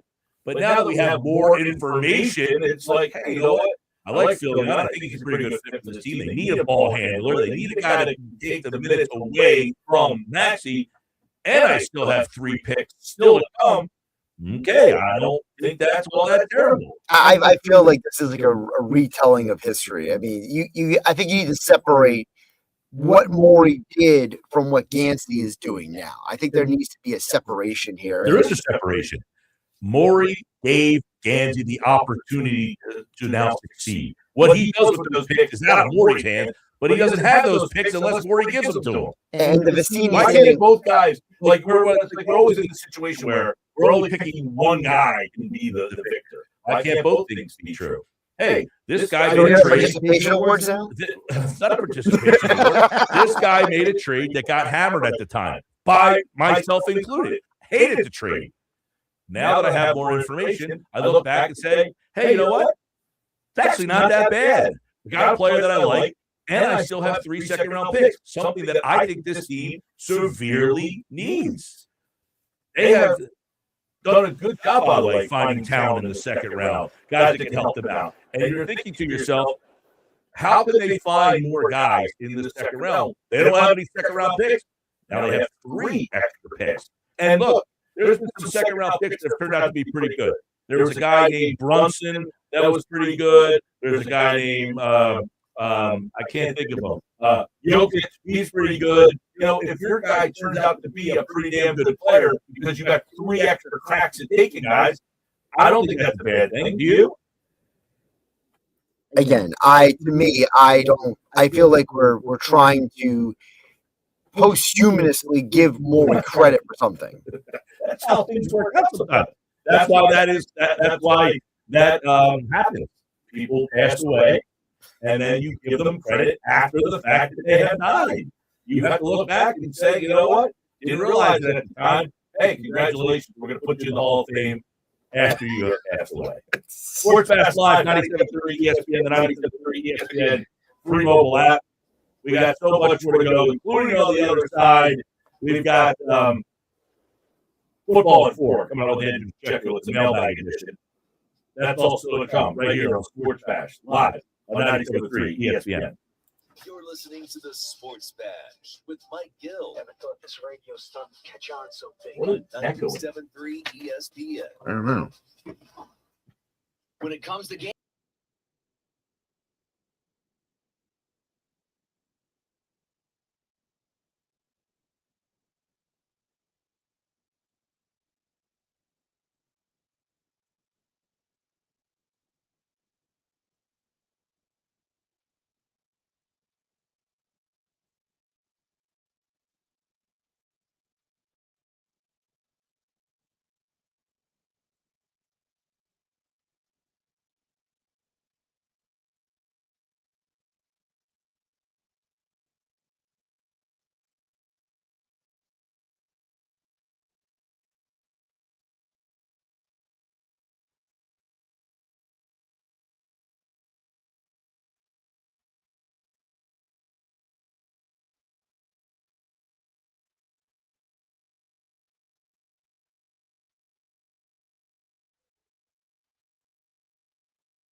All right, 354 Sports Bash Live coming up on the other side. Andrew DiCecco's here with today's Football at 4 Mailbag Edition. If you have a Eagles question, keep them coming for the mailbag all summer long. We have the Eagles Mailbag Edition where the Football at 4 guys answer your Eagles questions. Send me a text, send me a tweet, or email me your Eagles question. Include your name and where you're from. Phil and Brigantine says, Mike, give Henke credit for getting the third pick and Colangelo not drafting Tatum. He was the worst Nepo career. Henke would be an interesting interview. I actually had Henke on the show one time, and he was not here much longer after that. He did an interview with us on the show, and then he resigned quickly after that. But, yeah, Henke gave Colangelo a war chest of things, and he messed him up. He screwed him up. So Colangelo, poor job, when he was given things that he did not earn himself.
And Football at 4 is powered by the Inside the Birds podcast. It is brought to you by the Fanatics Sportsbook at Ocean Casino Resort in Atlantic City. The best place for game days, the Fanatics Sportsbook at the Gallery Bar, booking games. It's Ocean's go-to game day destination with huge screens, great drinks, and all the sportsbook action you want. It's the perfect place to catch every play and celebrate every win. Don't forget, they've got live entertainment as well. You can check out the schedule at theoceanac.com. Matt Rife on July 24th and July 25th. We will have tickets for Matt Rife's show tomorrow when we are live at Jersey Cal in Margate, and we are adding to that show tomorrow as well. We will have a raffle from noon. Got gift cards, T-shirts, hats, tote bags, and a grand prize of a $250 Jersey Cal gift card.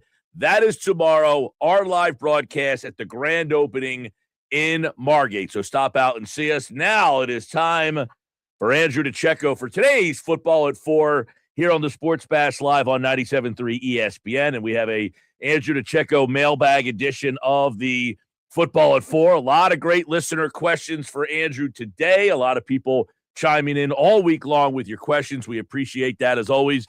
And Andrew's back to answer them right now on the Sports Bash. Andrew, what's going on, man? Mike, I'm doing great. Awesome to be with you. As always, July 28th, we now know the Birds will be back on the field. They will report, and they will be reporting on July 28th, both rookies and veterans. So we got about a month leading up to that. We'll start our look at the divisions here, but let's get a bunch of these mailbag questions we've been getting for you. And I like this one to start things off.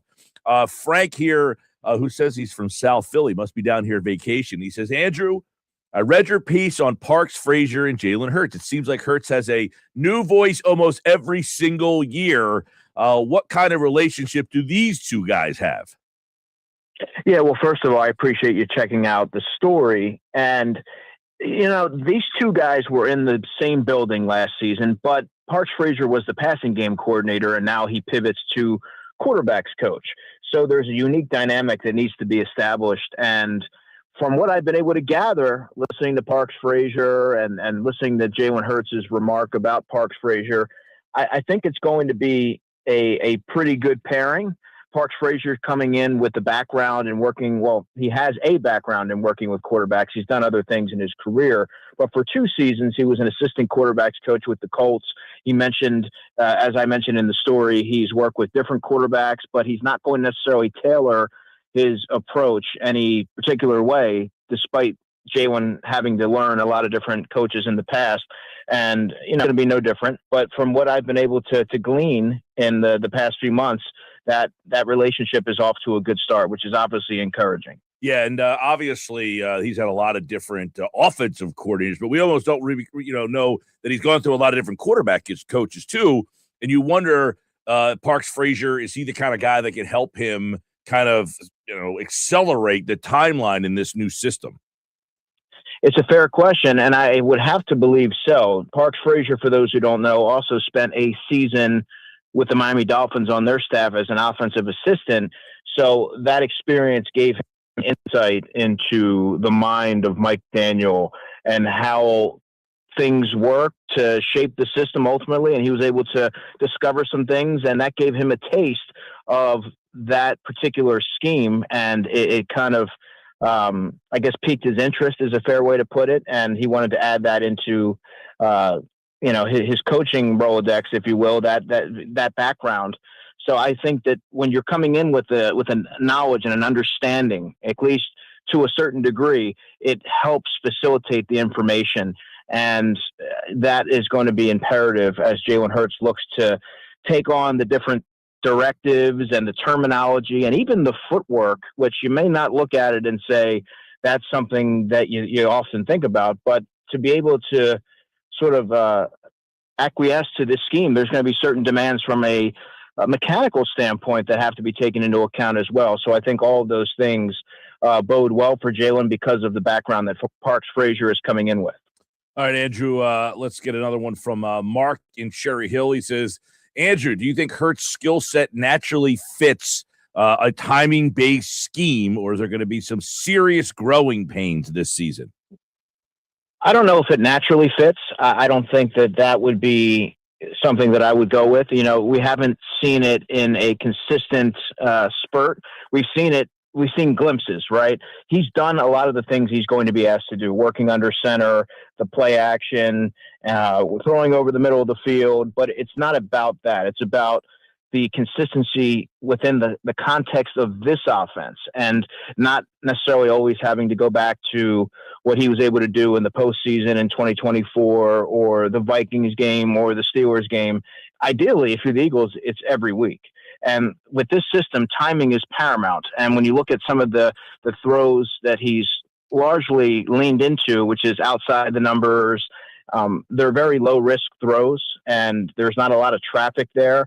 Now, you could look at it a number of ways, and I do believe that the offensive linemen, given their enormity and size, standing in the middle of that offensive line probably impedes his vision a little bit. But there are certain things that you have to do for this offense to be effective, and the ball's got to come out, and it's got to come out on time. They've added a lot of interior weapons in Eli Stowers, the tight end, Mekhi Lemon, most notably, who is going to have an early impact on this offense. And if this offense is executed properly, Mekhi Lemon is the exact type of receiver that you need to be able to move the chains and create some different matchup mismatches. So, yeah, I mean, we haven't really seen it from Jalen on the weekend, but that's not to say that he can't do it. I think that right there, the ball coming out on time, is going to be one of the more critical aspects of this offense that I'll be keying in on. All right, good one. Let's get to Mike from Egg Harbor Township. He wants to know, not me from Egg Harbor Township, but different Mike from Egg Harbor Township. The new offensive line coach, how much of a change is it going to be for guys like Lane Johnson, Landon Dickerson, the blocking schemes? They've only worked with Stoutland. Quite a bit different. And needless to say, Chris Cooper's coming in with a prior background as a player, so there's that relatability factor, especially when it comes to navigating injuries and knowing how to press certain buttons with players. And that right there, Mike, has gone a long way in establishing that early buy-in, knowing that he's coming in with that experience. And then Lane Johnson even mentioned talking to Vikings players and polling them a little bit to get a better sense of who Chris Cooper is as a coach. But schematically, conceptually, the wide zone, it in theory should make life easier for the offensive line in terms of angling and things like that, allowing them to, instead of being those road graders and moving forward and taking on a lot more potential attrition, you're now moving laterally, and it really should accentuate their athleticism. So it's going to be notably different, but I also believe that it should help the offensive line in terms of preservation. And look no further than what Lane Johnson and Cam Jurgens said at the podium this spring. They both seemed very eager, and they spoke glowingly about what they're being asked to do in this offense. And so I think those are certainly encouraging signs. Andrew DiCecco, Football 4. Our summer mailbags continue. Tim in Ocean City says, Andrew, losing Reed Blankenship. I read your article. You wrote about Michael Carter and Marcus Epps. Which one of those two has a bigger role in the defense? Love this question, and thank you for reading. But Marcus Epps is going to be the front runner, and rightfully so. He started plenty of games in the NFL, plenty of games for the Philadelphia Eagles. There's not a lot of guesswork there. He's a steady, consistent player, have the overwhelming athleticism, but he is someone who's going to be assignment sound and in the right place at the right time. And Vic Fangio, he offered a pretty emphatic endorsement of Marcus Epps in the spring. Now, that said, I look at the evolution of the safety position, and you would ideally like to find a player to pair opposite Makuba who can help the defense become multiple. And now in today's NFL, you look around and you need safeties that have coverage acumen, that maybe don't fit the bill in terms of having that prototypical size, but there's other things they can do. And Michael Carter, to me, seems like a player that isn't being talked about so much right now, but I think he will be someone who emerges in the summer. He also has a prior background that predates his time in Philadelphia with defensive passing game coordinator Joe Casper. They overlapped there at Duke. So there's familiarity there that I think will help from a teaching standpoint. But Michael Carter playing the nickel role that he did with the Jets for such a successful period of time, I saw the short area quickness, the football acumen, the ball skills that he has. Now, when you play safety and you're moving from nickel to safety, the action develops a little bit slower, and your angles have to be a little different than what they would be if you're playing nickel. But when you play nickelback, you have to be involved in the run game and things like that. And I know that he's only 5'10", 185 pounds, but I think that the toughness really revealed itself when you go back and watch any of his tape with the Jets. Even if you go back and look at the season finale that he ended up playing 65 snaps at safety, I think they might have something there, and they're certainly going to give him every opportunity to elbow his way in that conversation. All right, Ryan from Washington Township as an NFC East question. He wants to know which NFC East defense will give the Eagles' new look offense the most trouble this season. Yeah, I look at the Giants and what they've done, and there's a lot more structure there. But I'm always going to go with Christian Parker, having covered him for a couple seasons there in Philadelphia, and knowing what his vision is and how he can sort of elicit that buy-in. They've already added some pieces that I feel like align with his vision of the defense and certain qualities that he looks for. And while it may not come together completely, it might not come completely into fruition, you're going to see a lot more detail, a lot more discipline from that defense. And I think he's obviously coming in with that prior knowledge of certain tendencies from the quarterback, the wide receivers, the offensive line. And he has, I know the system's going to be different, granted, but he has sort of a unique perspective on the personnel that the Eagles have. So I'm going to say Dallas. All right. I like, Dallas.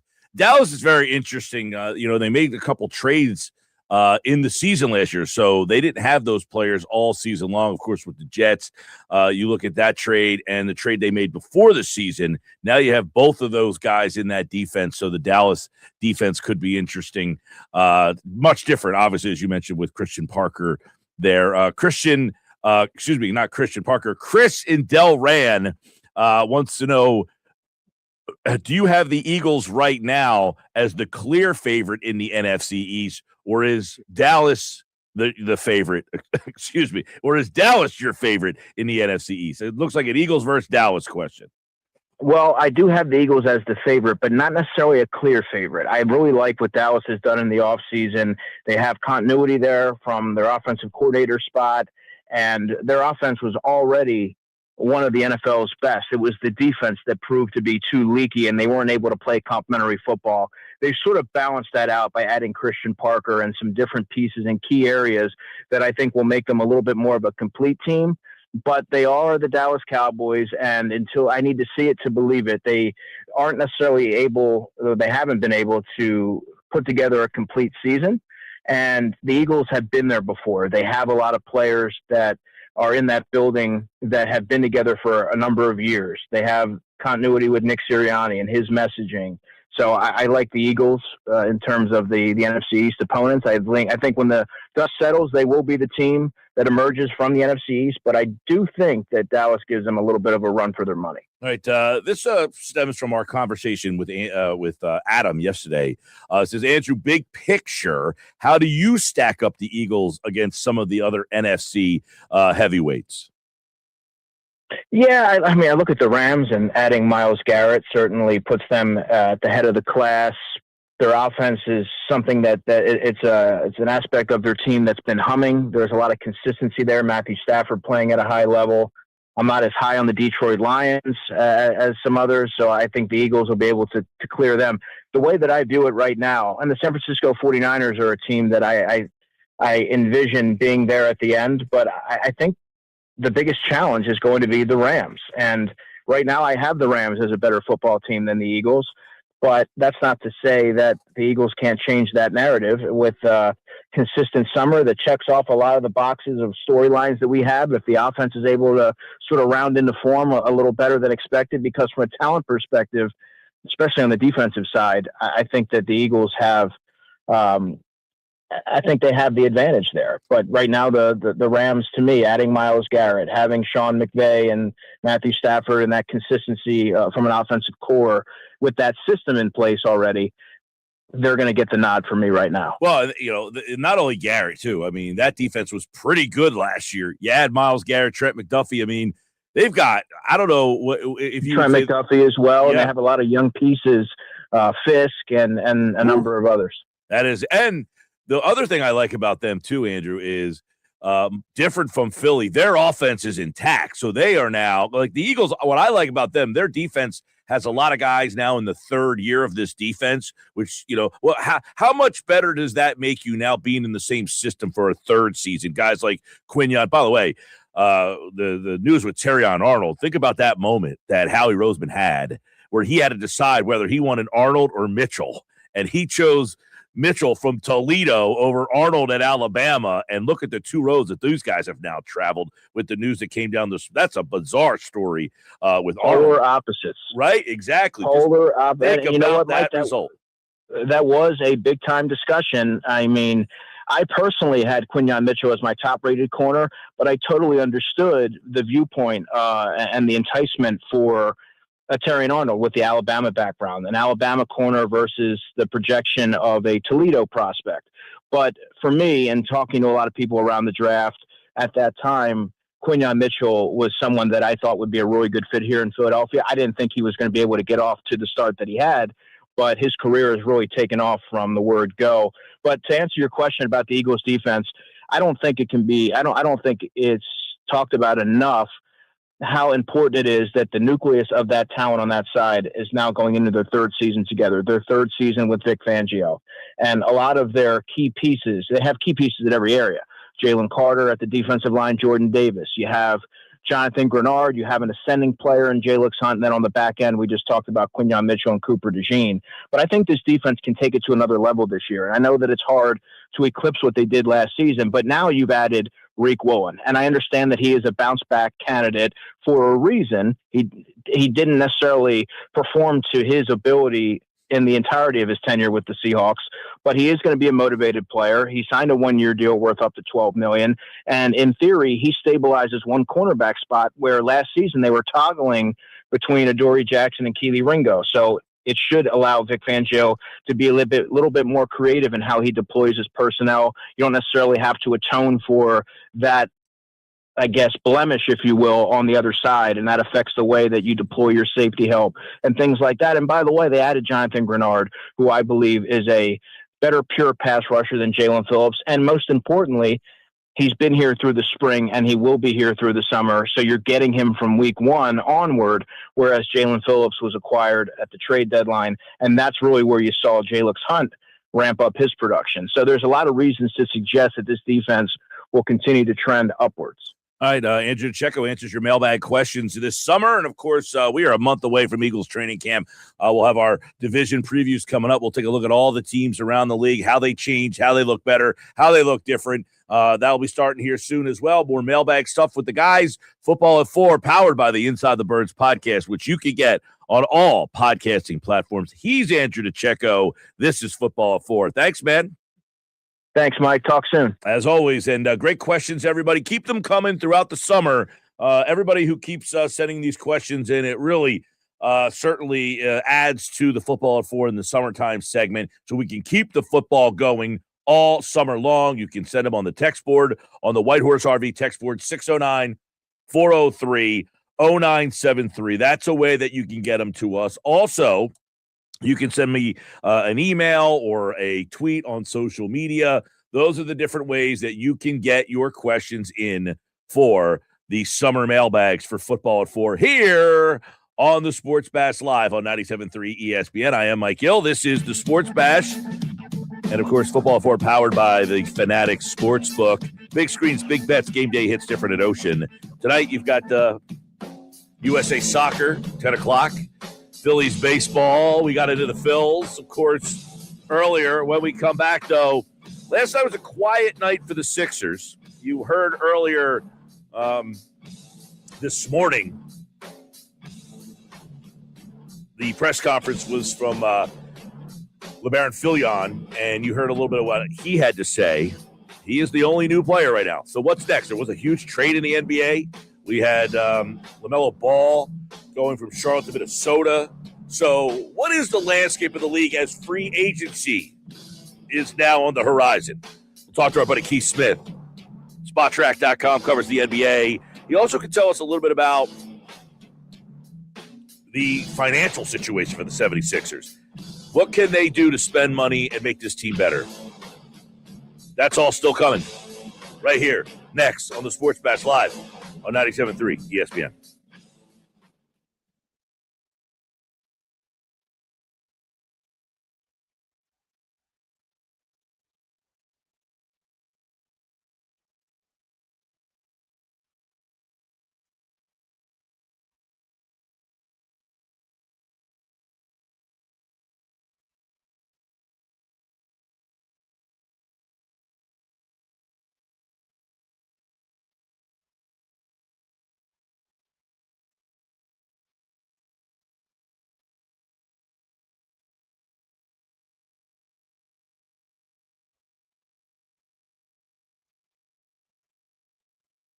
My name is Whitney Allen, and I'm a widow. My husband, Ryan, died. We never thought we'd ever have to use life insurance, but the unexpected happened. With Ethos, signing up was fast and 100% online. You can get a quote in seconds, apply in minutes, and get same-day coverage. No medical exams, and you can get up to $3 million worth of coverage. I'm grateful we were prepared. Get your free quote at ethos.com/beat. That's ethos.com/beat. Paid spokesperson. Time spent on application may vary. Online health questions required.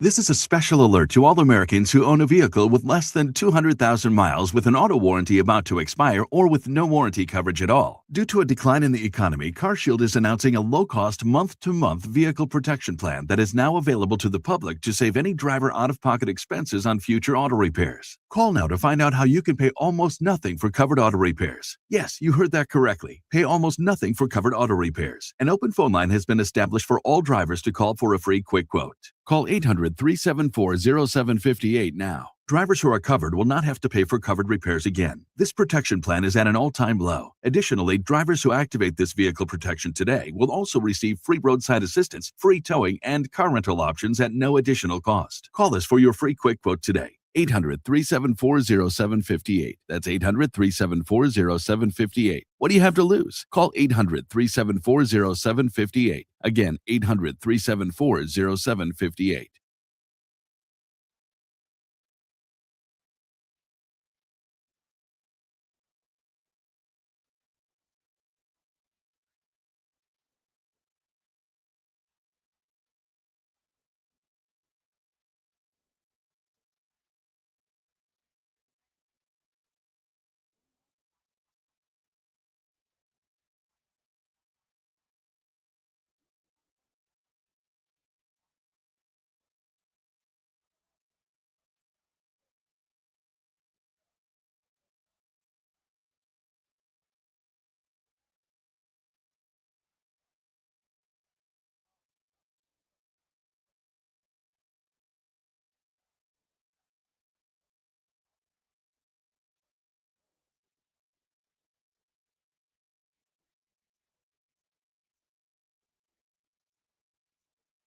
What's your goal this summer? If it's family fun for everyone, the Greater Hamilton Chamber of Commerce and AMI Atlanticare present the 40th Annual Red, White, and Blueberry Festival, Sunday, June 28th in Hamilton, the blueberry capital of the world. Blueberry pies, bagels, buckle, cannoli, ice cream, and more. Live music from Stealing Savannah and DJ Nikki G. Great food, crafters, the Cruising Classics Car Show, and bring the little ones to the Kids Fun Zone. Sunday, June 28th, Hamilton High School grounds, just off Route 30 in Hamilton, New Jersey. Free admission, follow signs to free festival parking. Brought to you in part by AMI Atlantic Care, NJM Insurance Group, Rothman Orthopedics, Surf Protein Fatty Acid, Archer and Grider Attorneys at Law, Atlantic Labeling and Packaging, Master Wire Manufacturing, Sapphire Balloons and Events, and Stockton University Kramer Hall. The Red, White, and Blueberry Festival, Sunday, June 28th in Hamilton. 40 years of very good times. Supported in part by a grant from the Atlantic County Economic Alliance.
Go for the fun times and the tan lines.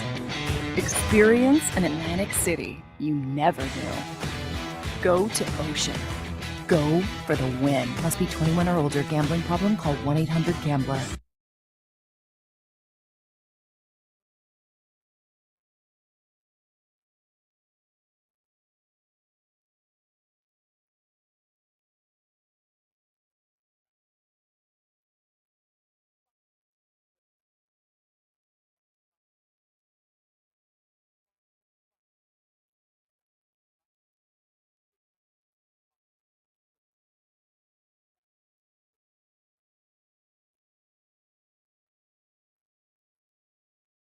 Coming soon, it's Chachi's 13th floor, 97.3 ESPN's Sports Bar Industry Ace Restaurant, above Villa Raffici in Upseekin. Catch every match of the International Soccer Tournament with $4 Modelo drafts while enjoying authentic Italian favorites from Villa Raffici's kitchen.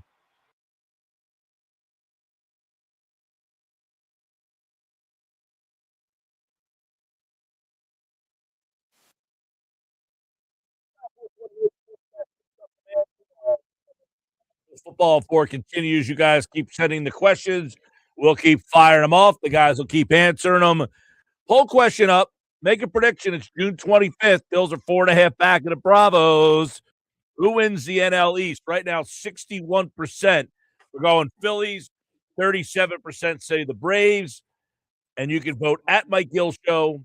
Let us know throughout the show. We'll update it at the end of today's show here on the Sports Bash. It was an uneventful night for the Sixers last night, but the NBA picked up today. LaMelo Ball traded to Minnesota. We saw Giannis traded to the Heat, so some changes in the East. What changes now that we know the draft is over financially can Philadelphia make? We'll get into that. Will Boston trade Jaylen Brown? What's the next big name to move? T. Smith covers the NBA at T. Smith NBA, SpotTrack.com.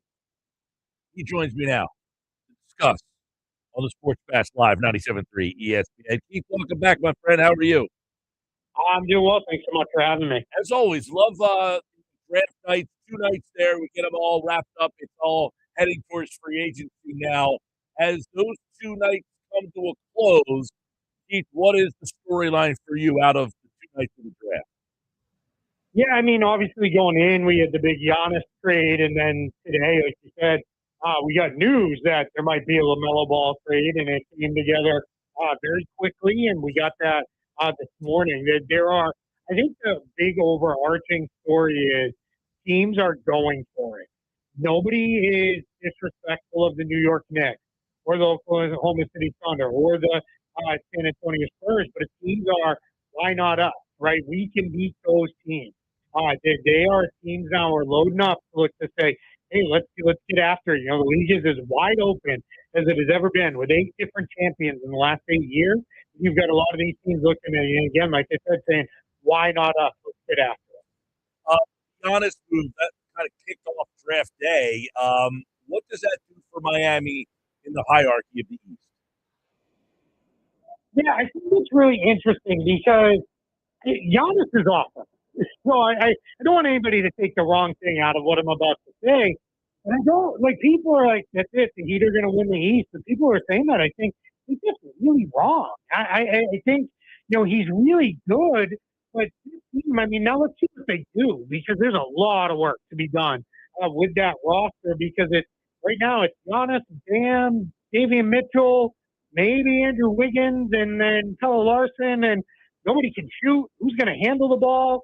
You know, who's going to score outside of Giannis and Bam, and who's going to help those guys score? Like, it's kind of a weird mix right now. Now I trust that front office to get it done better than most. So we'll see. But yeah, it's just certainly a little bit of because they traded so much to get Giannis in terms of current players, they've got a lot of work to do to kind of make sure that roster is ready to compete at the highest levels in the East. Charlotte was an up-and-comer last year. It was a team that a lot of people were like, man, this team, if they're healthy, they probably would have made the playoff. They traded LaMelo Ball. One of the problems is never healthy. What does that deal do for Charlotte? Yeah, so this is interesting. This tells me Charlotte was, all right, we like LaMelo Ball. So I don't think there was any idea that they were like, we got to trade this guy. We can't stand this guy. Get him off the team. But I think it was, we want to make our next step. LaMelo Ball's not going to be the guy to get us there. And I think they feel like now is the time. Cash in after he had a mostly healthy season, had a good season. Let's move him on. They got a tremendous return package. They end up with 3 first-round pick swaps, which are right now with the new lottery reform, those pick swaps might be just as valuable as having the picks outright.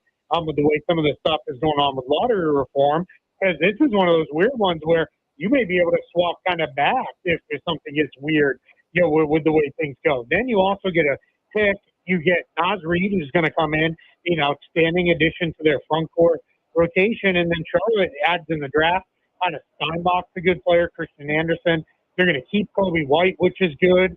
And then they have this now giant $40.7 million trade exception that they can use in the season. I think this is just a really good reset for Charlotte, provided they do get another guard or two on the roster. Keith Smith covers the NBA at Keith Smith NBA. Jaylen Brown, Boston. What's going to happen with Boston? I don't know. I don't want to say itching to trade him, but it seems that something could be happening there. Yeah, I think he's probably going to get traded. I'm with you. I don't think they're like, got to move him and just get him off the roster for whatever offer we get. But I think there is a very real sense with Jaylen Brown that we've probably come to the end of the line. Part of it is you can only offer a guy in trade so often. Otherwise, then it becomes, all right, what are we going to do here? With this, the player is very right to say, do you even really still want me? So now I think what we're looking at is, with that is Boston's going to do what they can do. But here's where it's a little different.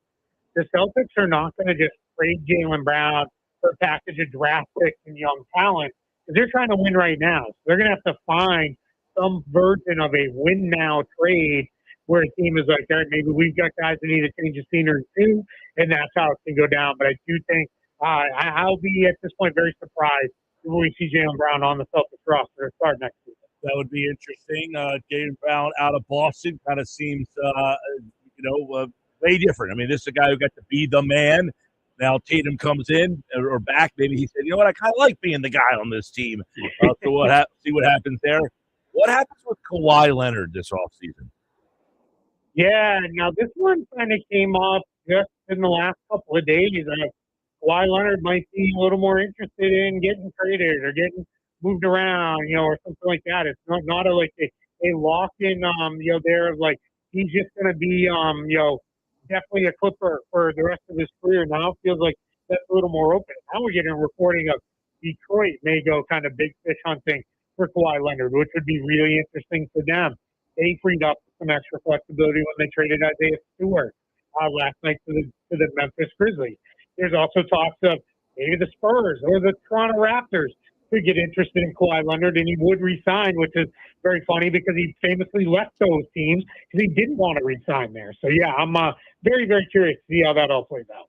All right, Keith. Obviously, there's a lot happening here now that the draft's over as we get ready for free agency. Not a lot of teams can spend money in free agency, right? Do you think this is going to be you just talked about teams are going for it, but now that the draft is over, can teams be aggressive here? Do you think a lot's going to start happening after the draft now? Yeah, I do think it's funny, right? All this has happened, and free agency doesn't even open for 5 more days until we get to June 30th. These are just trades being agreed to, and players can agree to contracts with their incumbent team. You can negotiate with your own free agent. So that's what we're seeing here. I definitely think we're in a position where we're going to see some stuff happen with more trades. I think you're going to see there's some teams with big trade exceptions. I mentioned one for Charlotte, but Boston has a massive trade exception as well. And then you've got the Nets have cap space, the Bulls have cap space. They're trying to, even though those teams look like they're bad, they're rebuilding. Because of lottery reform, you can't be god awful anymore. You can't go into the season saying, if we win 15 games, scared, we'll just, be good in the lottery. That drops into that relegation zone where you don't have as much of a chance to be very good. So that becomes the whole thing. And then you have, of course, Los Angeles Lakers kind of looming over all of this, where if LeBron James moves on and they go in a different direction there, they could have up to $50 million in cap space. And when the Lakers have cap space, things tend to get very, very interesting in the NBA. Sure do. All right. Want to get some thoughts on draft night. Obviously, DiCecco goes 1. I'm intrigued by if Anthony Davis. Now, do you think he stays there? If he does, that's a pretty darn big front court with Sarr, Davis, DiCecco, and then you got the 2 guards that can score. I don't know. What happens with Anthony Davis? Is that team intriguing enough for him to stay there?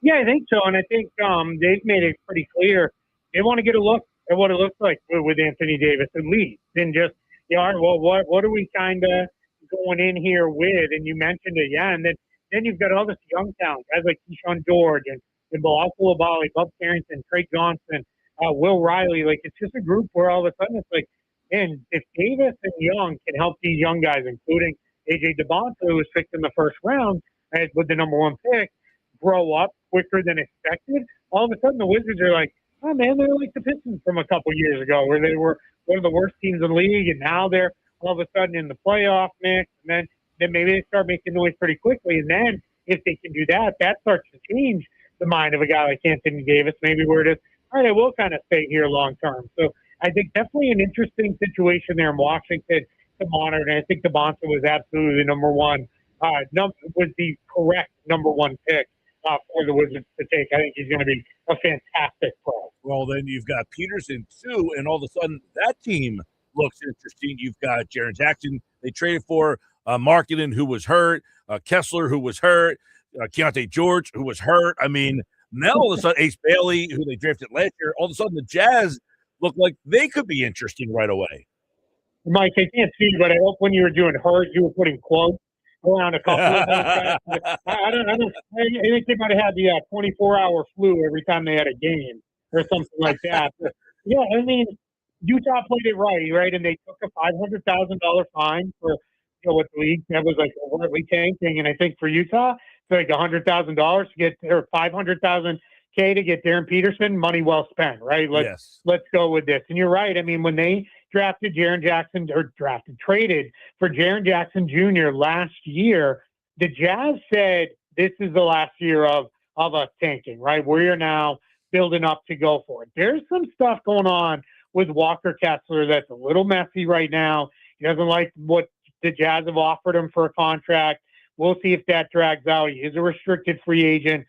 That was one of the cap space teams. The Lakers don't have a long-term answer at center. Brooklyn doesn't have a long-term answer at center.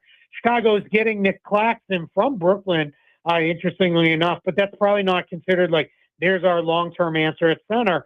Maybe one of the cap space teams makes it interesting, makes a run at Walker Kessler, and Utah has to make a decision. But they came out and basically said, hey, with our new roster construction, we're hoping to have Kessler, Jackson, Markkanen as essentially a 3 7-footer front line of enormous guys Then we're going to put Peterson and George in the backcourt, and Ace Bailey, who a lot of people were talking about as like, this guy could push for maybe, Cooper Flagg and Dylan Harper at the top of the draft a year ago. He's going to be our sixth man. So all of a sudden, this Jazz team, pretty loaded with talent. I think they're going to be a lot of fun. Absolutely. The top four, there was four guys. It was Sabanza, Peterson, and then you had Boozer and Wilson. There's usually a bust in there. You hate to say that, but which guy do you think maybe is that one, if there is one? Peterson, if it's like just weirdness continues to happen. He wasn't on the court a lot at Kansas, and it was for all these weird reasons that ultimately he says were related to cramping issues and things like that. So if that's what it was, that is what it was. We're not going to look much past that, and we'll kind of say, okay, it is what it is. Not with Darren Peterson. Caleb Wilson's interesting because sometimes big guys like that, when it looks like it's going to be everything you want it to be, it just never kind of comes together. But I think, he reminds me a lot of Evan Mobley or like Chris Bosh, one of the more like kind of these big, skinny bigs, but they play stronger than they look, and they play really hard, and they're good on defense, and the offense will come around and develop. Boozer is the least likely for me because I think his floor is like 10-year high-level starter at least. I think his ceiling is lower than Devonta and Peterson's is, maybe even Wilson's, but I feel like with Boozer, you're very safe with him, and I already talked about Devonta. So maybe Peterson, if things continue to be weird, that would probably have to be my pick.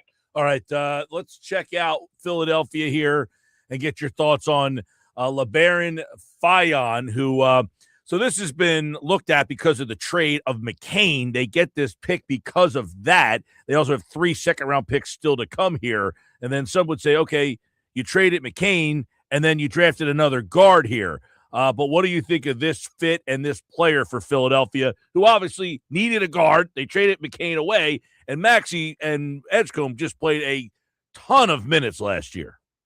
Yeah, well, right, they're running jokes, and I've made them too, are like, oh, you traded Jared McCain to draft Jared McCain? Like, what are we doing? Now, it's fair to say it wasn't the same people making that decision. And then the other thing I said is like, well, somebody has to play the 4 minutes a night that Maxey and Edgecombe don't play. So there it is. But and obviously that's all being very facetious. I think this was an outstanding pick for Philadelphia, especially making it late in the first round the way they did. I think what's really interesting with LeBaron Fightins is this is a kid who just plays super duper hard. His first year at Alabama, that team was loaded with veteran players. And they basically said, hey, just play defense and move the ball. And that's what he did. This past year, they still had good talent, but a lot of those guys had moved on. And it was, all right, we need you to score. And boy, did he ever do that. So I think this is a guy who's going to fit in perfectly kind of in that 3-guard rotation. One thing I will say is, I think he's a little too small to play alongside Tyrese Maxey a lot in the backcourt. No problem with him playing a lot with VJ Edgecombe. But I will counter that with Tyrese Maxey and Kyle Lowry weren't the biggest backcourt in the world either, and they played together quite a bit. So I think, Nick Nurse will get creative there, but I think they landed themselves one heck of a player, especially that late in the first round. I look at now what's up for them. They don't have a lot of money. They can't be a big player in free agency. They do have the non-taxpayer mid-level. I don't know if there's players that are in that area that could help them out. The Quentin Grimes and obviously Oubre and Drummond, I guess to some extent, they got to make decisions on here. But is this a team that can get creative now that the draft's over and do something, or is this going to be a pretty similar look?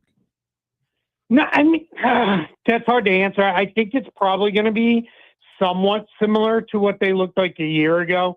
Maybe they make the decision to say, all right, rather than Grimes or Oubre, we'll go with somebody different.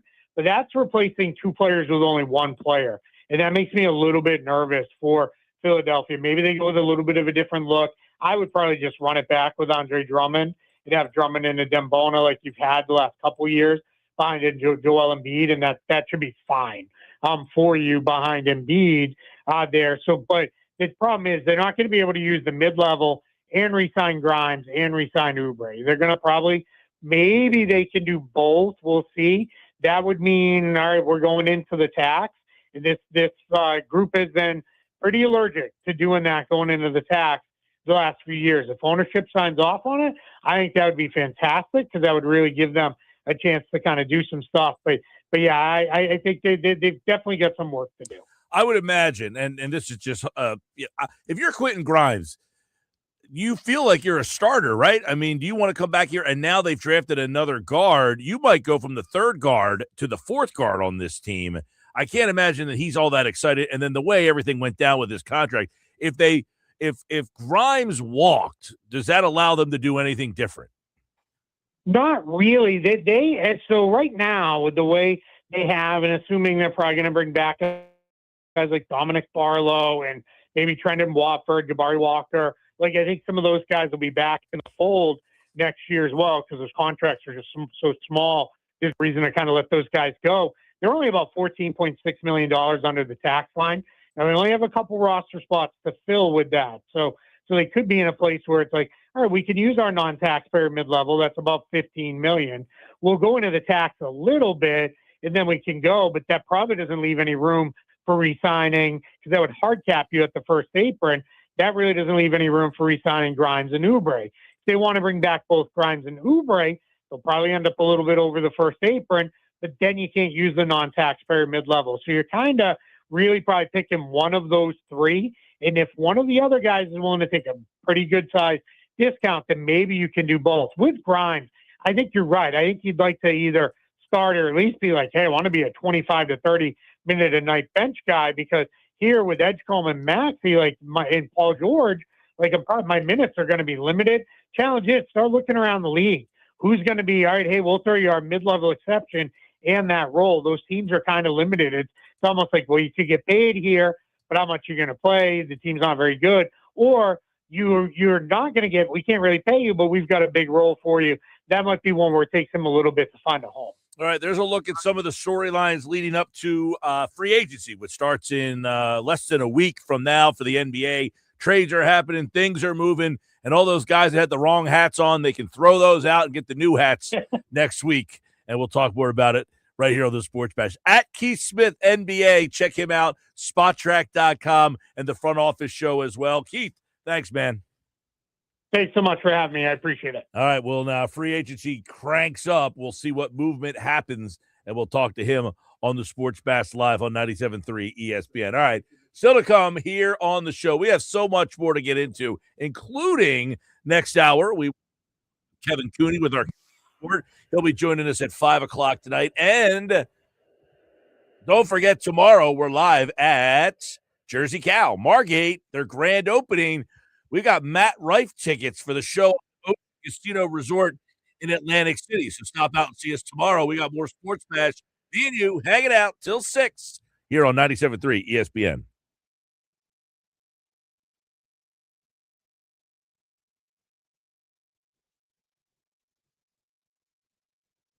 Is your trading stopping you from shopping? It's time to drop in some Matt Blatt Nissan. Are you trapped in your old car? Matt Blatt Nissan and Matt Blatt Infinity can get you out. Get up to $4,000 over Kelly Blue Book Fair Trade Value for your old car. Come see us today at Matt Blatt Nissan and Matt Blatt Infinity on the Black Horse Pike in Egg Harbor Township. It's time to drop in some Matt Blatt Nissan. Let's trade toward the purchase of select models expires weekends.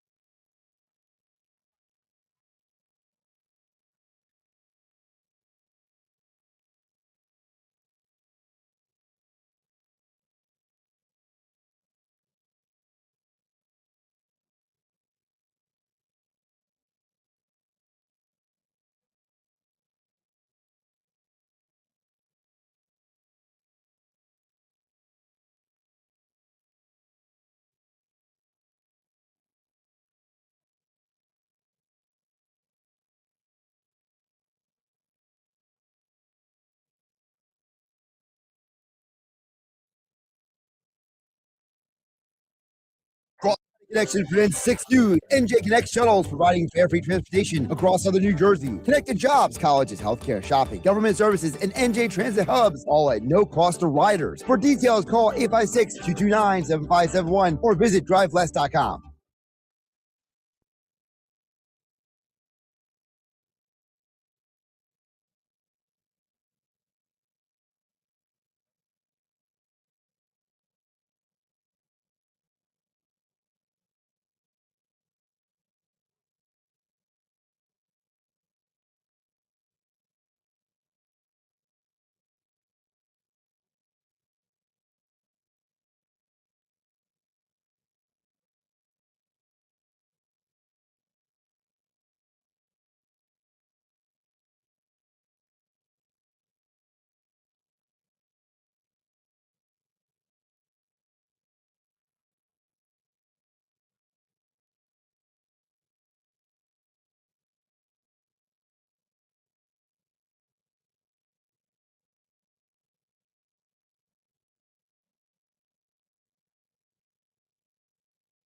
Celebrate 4th of July savings happening now at the Home Depot with select appliances starting at $398. Plus, get free delivery on appliance purchases of $398 or more, no membership required.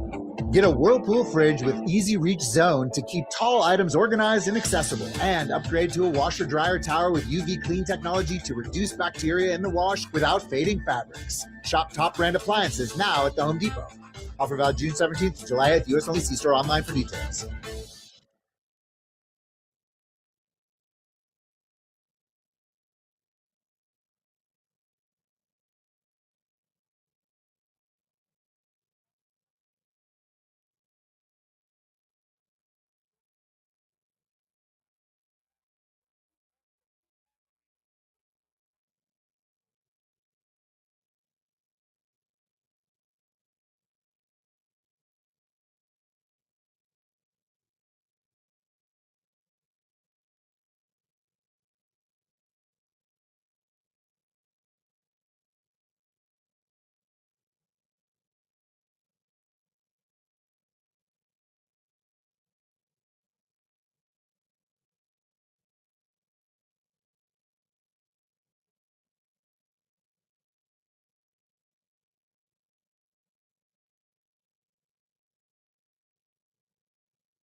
All right, thanks to Keith Smith for hanging out with us there, breaking down the start of the NBA offseason, which starts in 5 days from now. Free agency begins, and we'll have all the coverage right here on the Sports Pass Live, 97.3 ESPN. I don't really know, as Keith said, the Phillies, the Sixers are just in a tough spot. I just don't know what they could do with him, with their financial situation. I think Grimes ends up walking, as Keith kind of pointed out. That doesn't really help or hurt you. It just, he would be gone, and someone else would take those minutes, most likely Phillion. So we'll go to Keith next week when free agency gets underway. Tomorrow, stop out and see us at Jersey Cal from 2 to 6 over in Margate. When we come back, it's this week's Cooney Report with Kevin Cooney, who checks in on all things Philadelphia Steelers, including 2 back-to-back wins from the Bills. When's the last time that happened? I'll tell you next.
5 o'clock, driving you home on the Sports Bash Live, 97.3 ESPN. It's brought to you this hour by Cross County Connection.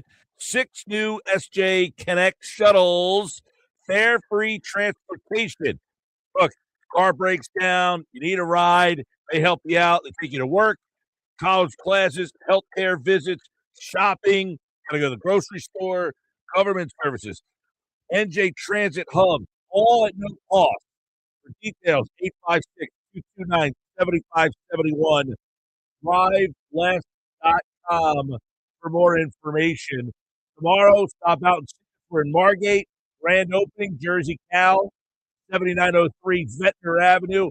I got tickets to see Matt Rice tomorrow. We'll have him with us for the show. Stop out, and you can win a $250 gift card to the New Jersey Cal in Margate. Kevin Cooney, his new Substack, the Cooney Report. Having fun reading that.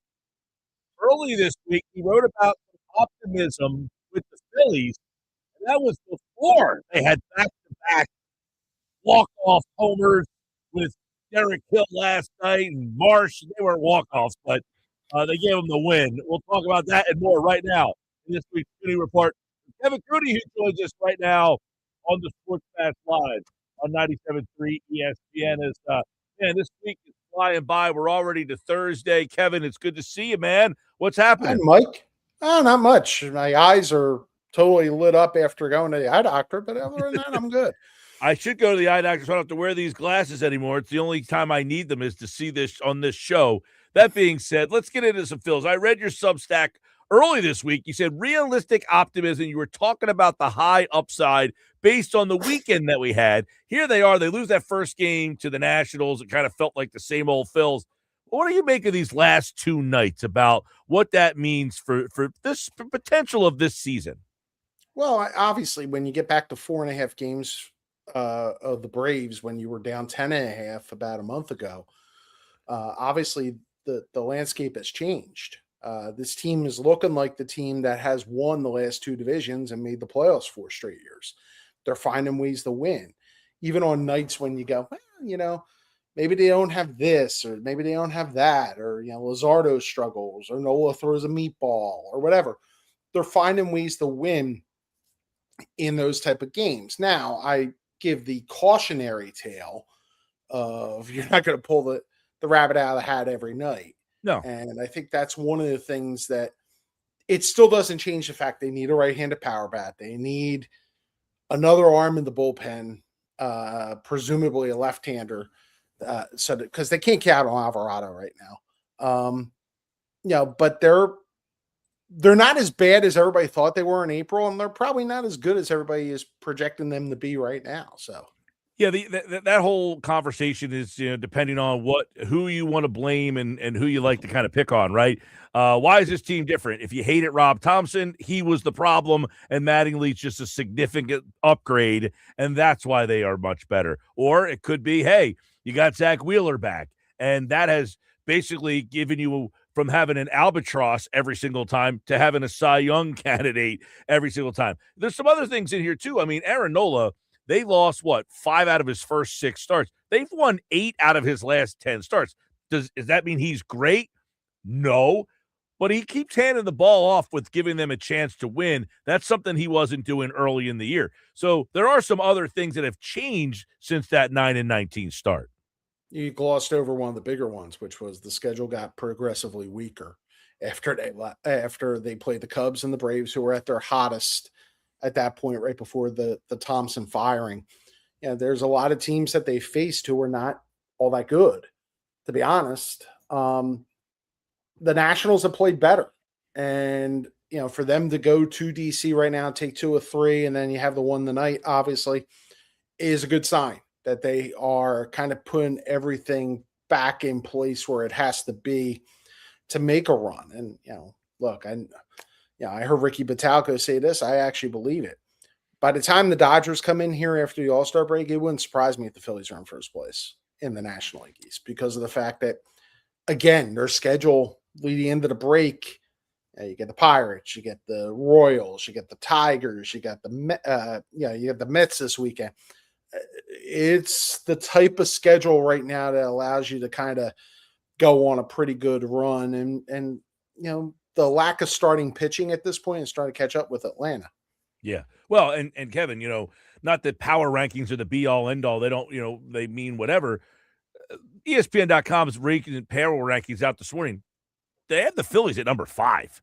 I mean, so that's telling you this league right now is diluted and watered down to an extreme that the Phillies, in some eyes, are the 5th best team in all of baseball. And one team ahead of them is Atlanta. And you just said it. And we have a poll question up from our listeners asking that very question. Who's going to win the East? And right now, 63% of our listeners believe that Philadelphia will, in fact, catch Atlanta. So if they're number 5 now, they could be one of the 3 best teams in the league by the All-Star break.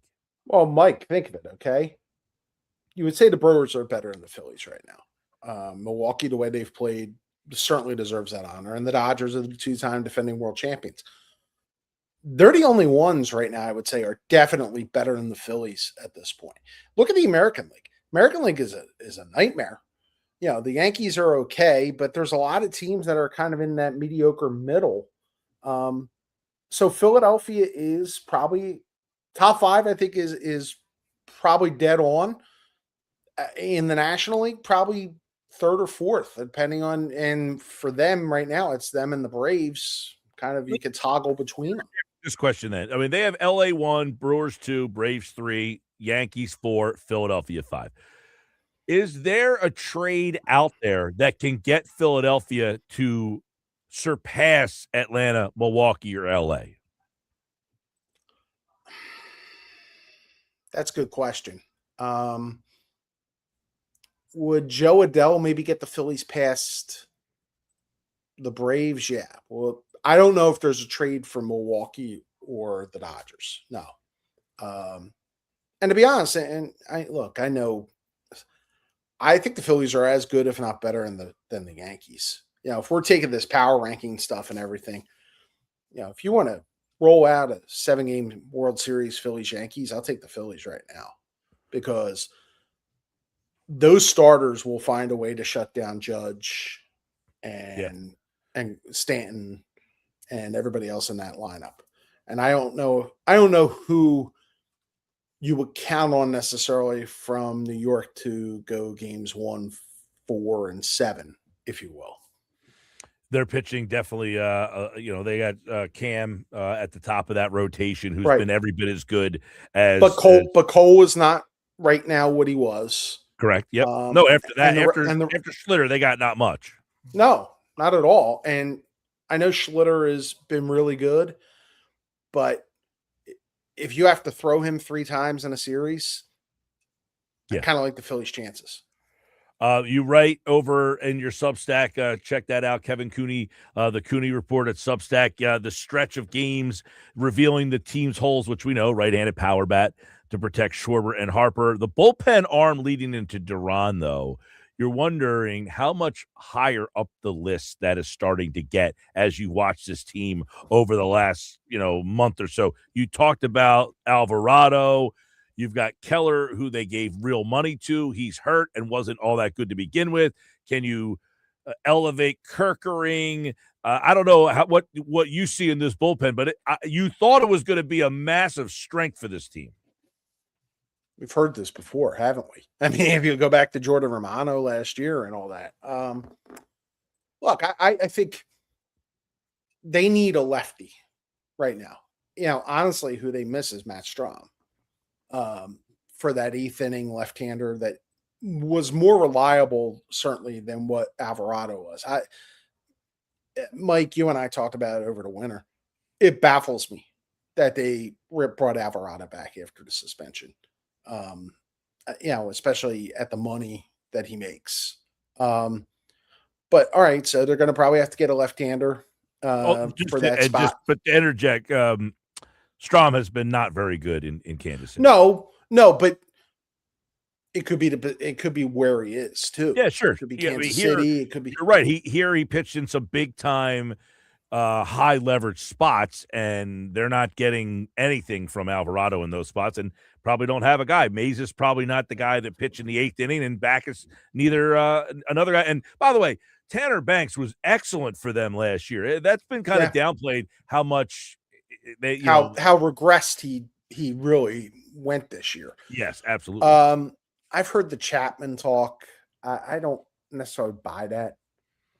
That would be inexpensive because you're bringing Chapman in to be 8th-inning guy, right? There are going to be teams who are going to want him as their closer. And so the market that the Red Sox have, he's probably the Red Sox most attractive trade piece at this point. I just think that it will get too much for the Phils at that, because their minor league system's not super deep. So we'll see. I think the bullpen, I still think right-handed bat is the number one thing, but the bullpen's now become 1B and it's gaining fast. I'm not worried about Kerkering. I know he had a rough night the other night. I still think Kerkering will be okay as we get down the stretch. I think the maturity and the experience last year has helped them in a lot of ways. And obviously when you get that night, you turn it over to Duran and it's good night the lights. We were talking about this in the 2:00 hour. You can make an argument that if the Phillies had a Duran on this team in 2023, 2024, they win the World Series. Exactly what we were talking about. They probably, as Kimbrel blew a no-hitter today, came in the game and gave up a 2-run homer. And all you keep thinking of, which made us think about it, is like, you had Kimbrel trying to close out games in 2023. If you would have had a guy like Duran, it's just amazing how much of a difference that could have ended up being for this team. And if you remember, Kimbrel at the end was kind of leaking oil He before was the playoffs. out of gas. He was awful. Yeah. And they really were just trying to piecemeal it together. And this is why I think people are, and look, this is an argument that is another time, another day. But this is why the Rob Thompson argument, Rob never really had a full, complete team. He hasn't. And so everybody blames Thompson. This was as much, if not more, on Dombrowski and roster construction. I still believe that, even though they're winning now. Well, right. You can piecemeal it and win your way through some regular season stuff. But when you have to get into those 5-game, 7-game situations, if you don't have the depth, and you look at this team, like Derek Hill hits the home run last night, he's more suited to be a bat off the bench, not being a part of a platoon and having to, Gabriel Rincones, you can't have him being your starting right fielder 5 days a week. I mean, that's, to me, you got to find an upgrade. If you can't find a right-handed bat, you almost need to get a better left-handed bat to upgrade over Rincones. To do a platoon or something. Yeah. Right, because the left-handed bat's playing 5 days a week for the most part. They're at a point right now that, and this is a problem though, Mike. This is a problem within the sport. There's not a lot of right-handed bats that are going to be out there at the deadline, and especially in the outfield. I don't know why it feels like the bulk of the right-handed bats have disappeared. Yeah. Or I think it's honestly teams, when they have a guy, they hold on to him for dear life, or they overprice him. But the Phillies are going to have to make that move. And that's the absolute. If they don't emerge with a right-handed bat at the deadline, I'm telling you right now, they're out in the division round, or they're out in the first round. Listen, I half jokingly said the other day, can you call Colorado and ask if they give me Moniak back and stick him in just as an upgrade over Rincones? Because at this point, now you're playing Rincones 5 days a week, a guy hitting the 140s. I mean, really, can a championship team put a rookie right fielder who's not giving you anything offensively in the lineup every day? The other night he's hitting 7th.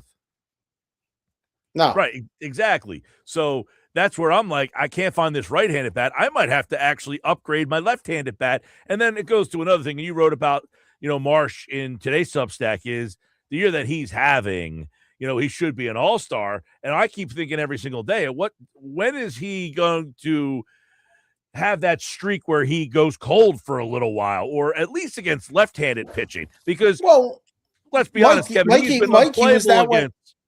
been unplayable against lefties. Mike, he was that way over the weekend. He was not great over the weekend. Remember, we all talked about on Monday night was, Harper pulled him aside, told him to chill out, and he got kind of back on the horse since then. Yeah. Is he going to cool down? Absolutely. Could he have a second half where he disappears like Alec Boehm did after he went to the All-Star game? Yeah. But to be honest, he's not the MVP. That's Schwarber at this point, but he's damn close among the position players. He would probably be two. I think he's been maybe the most consistent overall hitter. Schwarber's been the most impactful hitter, but I can't even wrap my head around Marsh. You're in the playoff series, and he's one of your most important hitters against Chris Sale. In that kind of situation, you can't hit him fourth. No, you're that's right. Where that's where you have a little bit of a problem, right? That's where you have a little bit of a problem. That's where you have to have the right-handed bat. All right, we'll get Christopher Sanchez tonight. By the way, Curtis Mead has 2 home runs in this series. How about that for he's got to face Sanchez tonight, right? Mead versus Sanchez. You would think. Right? Think at this point. All right, the lineup's probably out. I guess I haven't looked at the Nationals. I saw the Phillies. I haven't seen the Nationals. The Nationals are, I know we shouldn't quote root in this business. The Nationals are such a weird organization. They put the 2 openers in at the last minute, the last couple of days. They had their lineup coming out 20 minutes before the game. It's like, come on, their lineup I don't see yet. I was to say I hadn't seen their lineup. The lineup's still not out. Be a professional organization. It's a Mickey Mouse franchise. Sixers. You talk about Mickey Mouse organization. They have been described as that many That's your times. Words, not mine. They have been described as that. What is your take? So obviously they trade McCain. They get hammered for that because McCain has a good little run with Oklahoma City. But the trade gets him the 22nd pick, which is what Morey had said. Hey, look, we sold high. We thought we got the value. Plus, they have 3 second-round picks still to come. They end up with LeBaron Filion from Alabama, a guy who can score, very duplicitous too, one of the guards that you have. What is your takeaway from that whole thing, the McCain deal, ending up with a guard, and where we are now, where it stands? Best player available. And I think that's what he was. It also addresses the absolute need that they had to build the bench up. If you're assuming Grimes is leaving, which I think we all do, if you're assuming maybe they want to move on from Oubre, it allows them to do that, and it allows them to stay under the maybe under the first apron if they want to. Maybe try to focus on power forward or a backup for Joe at this point. I think that's where they're aiming on this. I like the idea of building depth. I mean, look what the Knicks had with Shamet and Brunson and all these guys, Alvarado and all McBride. I mean, it's the one position you should have depth, and they didn't have that. And that was revealed in the Knicks series. And I think, look, the new ownership or the new management here is making it pretty clear they're building through guards. They're not focusing in on the center because they can't count on the center being healthy. No question about that. We know that every season it's, if Joel Embiid is healthy. But I think we're resigned to the fact that they can't move Joel. Most likely can't move Paul George either. So I think the team realizes you're kind of stuck with those 2 guys. So let's just start getting some guys, around them. If Joel is healthy is like me saying every Wednesday night, if I hit Mega Millions, you'd love it to happen, but it ain't going to happen, Right. A couple quickies before I want to dive into today's Substack with you here. You said, am I really going to hear Jalen Carter contract deck for the next 5 months? He's under control. He needs to prove he's mature and he can stay in shape. I do think, though, that there is some question on whether the Eagles feel comfortable paying him after what you just saw you had to pay Jeffrey Simmons. No? Maybe. I think they want to see him be much more mature. I think the one thing is we all freak out. Just real quick. I don't think it's why they're not paying him. For me, it becomes, do they want to give him $100 million guaranteed or somewhere in that ballpark? Yeah. And look, I know Howie usually tries to get ahead of the market to try to get a lower price, but I hate saying it. If you have questions about his maturity, you don't mind having that dangle out there so you get the best version of him coming in. Mike, the absolute signal that last year to me was going off the rails was play one, game one. Again, when he's spitting in Dak's face. Mm-hmm. And that showed me that that year was going to get weird and everything. And for Carter, it was weird. He had the shoulder injury. I get it. He was still good, but he wasn't elite.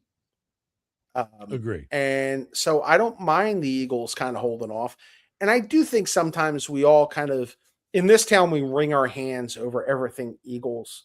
And the idea that we're wringing our hands over a contract that's at least 6 months away from having to kind of get addressed is like just silly.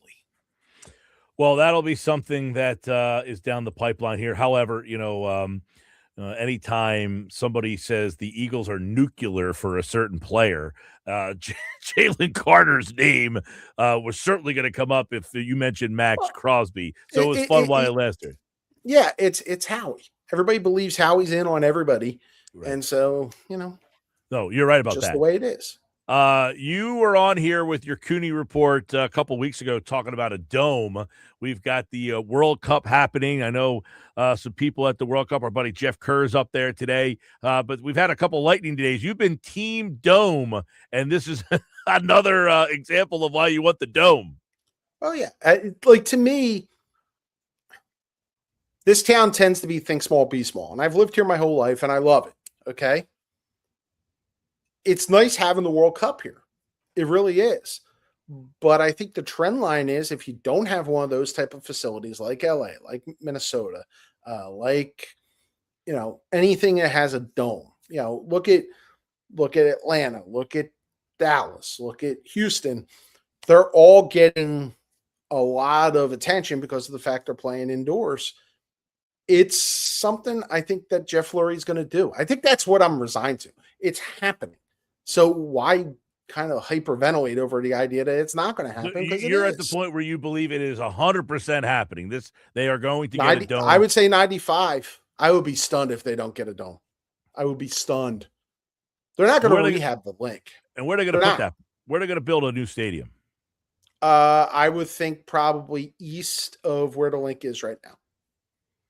East of Jetro. Where I was going to say, so Jetro. Still in that area down there? In the area. The other option would be Navy Yard. And I know there are people, they'll go to Delco. The city's not going to the city will work with them to make sure that they stay. Do you think Chicago thought they were going to lose their team to another state? No, but I also still don't believe that's actually going to happen. Okay. I think this is a ploy. You don't own all that land at Arlington Park and then walk to Hammond, Indiana. You don't. You see it a lot. I mean, I when I was in San Francisco for the Super Bowl, I thought to myself, not that. Well, I'm saying like Oakland. Can you imagine living in Oakland? You had a football team that's gone. Mm-hmm. You had a basketball team. They took off and crossed the bridge. You had a baseball team. Now they've left. I mean, you live in Oakland. You had 3 professional sports teams. Now you have none, 0, nada. So it's like in the and people don't understand that for people in Oakland to cross the bridge into San Francisco is a big deal. Oh yeah, it's very expensive in San Francisco, and Oakland is not the same. No, listen, you say I had the Warriors in my town for all these years. Now I got to go drive to another city, even though that city seemingly is right there. It's like it was right here. I that to me hits me when I hear all these teams moving into other areas. I don't think that Philadelphia would be one of those teams. Like even if they moved the Sixers into Camden or something like that, I don't. Well, Mike, and honestly, I would not mind if they looked at another site within the city. I don't. I would not mind if they looked at 30th Street, if they looked, the northern waterfront up near like the casino area and all that. But do I think it's going to happen? No, I don't think so. I think they're going to end up staying in South Philly again. I would hope so. Well, I mean, listen, I'm almost 50 years old now. I'm in my days of going You to just games. don't want to leave. You want to just come across the Walt Whitman and get off. Yep. And yeah. By the way, I 100%. love the people who are complaining the most about the dome are the people who live in Delco and Jersey and everything, who are not going to pay a dime towards it. Like I said, my days of going to games are probably shrinking. I'm not a big go-to-game guy at this stage anyway, especially the Eagles. No. I haven't been to an Eagles game in quite some time. I haven't been to one since the Bills game 2 years ago. Yeah, if I'm 3 years ago. going to a game, I'll go to a Sixers game. Now, if they would have moved to Chinatown, I probably would not have gone for no other reason of inconvenience. Yeah, it's an experience. No doubt. Downtown ballparks work every other place. Everybody loves going to the Garden. Everybody loves going to Fenway. It would have worked here too. It would have. They would have found a way to make it work. Before we roll, your Substack today had to do with the Diana Rossini situation and where that has kind of left. You're a guy. I'm very intrigued by this. You're a guy who was a beat guy in those locker rooms, a day to day. What has this story, the wake of this story, done for guys and girls, women, men who have that job now, and where we are in sports in terms of covering sports the way that you had to do it in your time covering the Phillies? Well, I think the one thing that we've gone, and it shows the danger of the celebrity insider, the Schefters of the world, the Shams, the Rossinis. The fact that Diana Rossini was making $800,000 is like ridiculous. But they view her as a celebrity, and they viewed her as somebody who could bring people to the big tent. I've always had a little bit of a queasy feeling because I think the insiders sometimes you can tell, and I think Mike, you and I have talked about this. You can tell who's getting their sources from where by the wording, the way they protect people. That to me is wrong, and I think it puts you in a bad spot as a journalist. I really feel bad, and it's funny because to do that Substack, I talked to a couple of my friends who are female reporters, and I'm like, what do you think? And everything. They go, if you have integrity, you'll still shine with the people in the locker rooms. Where I fear for them is if they do anything like break news, that people are instantly going to, right. Hell, look what happened to Rossini. Yeah, no, that's not the way 99% of them operate, but I worry about that. Well, just because they always get enough garbage on social media anyway. When I read this piece, one of the things I thought about, you talk about the celebrity nature, and to a smaller extent, when Daily News Live was on television, those guys got very recognized from being on that show every single day. And you wonder, like you see a beat writer in the airport, it's like, hey, there's the guy from the news. Like, that's not Tim normal, Salisbury. right? That's not normal in places, though, right? No, in this town, it's that way, but in other towns, no. I mean, like the Salisbury is going to get recognized because he's on Comcast. Jeff McLean, probably because of everything right now, will get recognized because he's with his podcast and everything. Same with Zach Berman. But yeah, in other cities, is it that way? No. But, I felt the worst for female reporters because of the fact that I think people have always looked for an excuse to kind of, on social media, tag them and rip them. And I fear that could happen now. And I don't want that to happen because I know how hard they all work and how much stuff they had to deal with from players. I mean, players who were just, Neanderthals in a lot of ways. Well, there's a lot more there. Check out the full article over at the Kevin Cooney Substack, the Cooney Report, kevincooney.substack.com. You can check that out. He's got another one coming tomorrow. Friday afternoon, Saturday, somewhere in there. Whenever I get the shot and put the dog to the side. All right. Well, I look forward to it. I will. I like the fact that it comes to my emails because I'm lazy. Like, I don't want to have to drive too far to go to a game. It's right in my email. I can read it on my phone. KevinCooney.substack.com, everybody. All right, Kev, we'll catch up with you soon, man. All right. Thanks, Mike. There's Kevin Cooney, everybody. This week's Cooney Report, looking at a bunch of different things in Philadelphia sports. We got more Sports Bash coming up. The Phillies lineup, we'll read that for you one more time right here on the Sports Bash live on 97.3 ESPN.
536. Good stuff with Kevin Cooney. Appreciate it.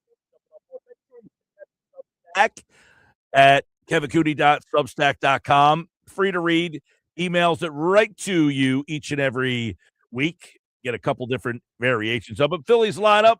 We'll hit you with that. Brought to you by Chachi's 13th floor at Rafici's, coming to the White Horse Pike in Absecon.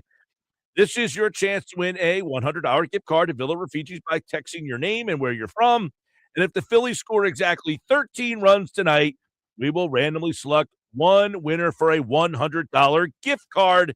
If the Phillies don't score 13 runs tonight, don't worry, you're still entered for a chance. Every Friday, we will randomly select one winner from the text messages to the Sports Bash, and that person wins a $25 gift card to Villa Rafici's. So text in right now your name and where you're from to 609-403-0973. Turner Schwarber's back tonight. Harper Marsh, Bohm, Stott, Realmuto, Rincones, and Justin Crawford. That is your Phillies lineup against the Nationals tonight. Nationals have not put their lineup out yet. Christopher Sanchez gets the start for the Phils. The one interesting thing is Derek Hill hit the home run last night. He is not in the lineup tonight. Gabriel Rincones starts in right field for the Phillies tonight. We were just talking, Josh, the name I gave last week on the show, I think it was Friday or Thursday of last week, I said Mickey Moniak as a guy. I was reading one of these names to watch that you could see being traded from teams that are out of it.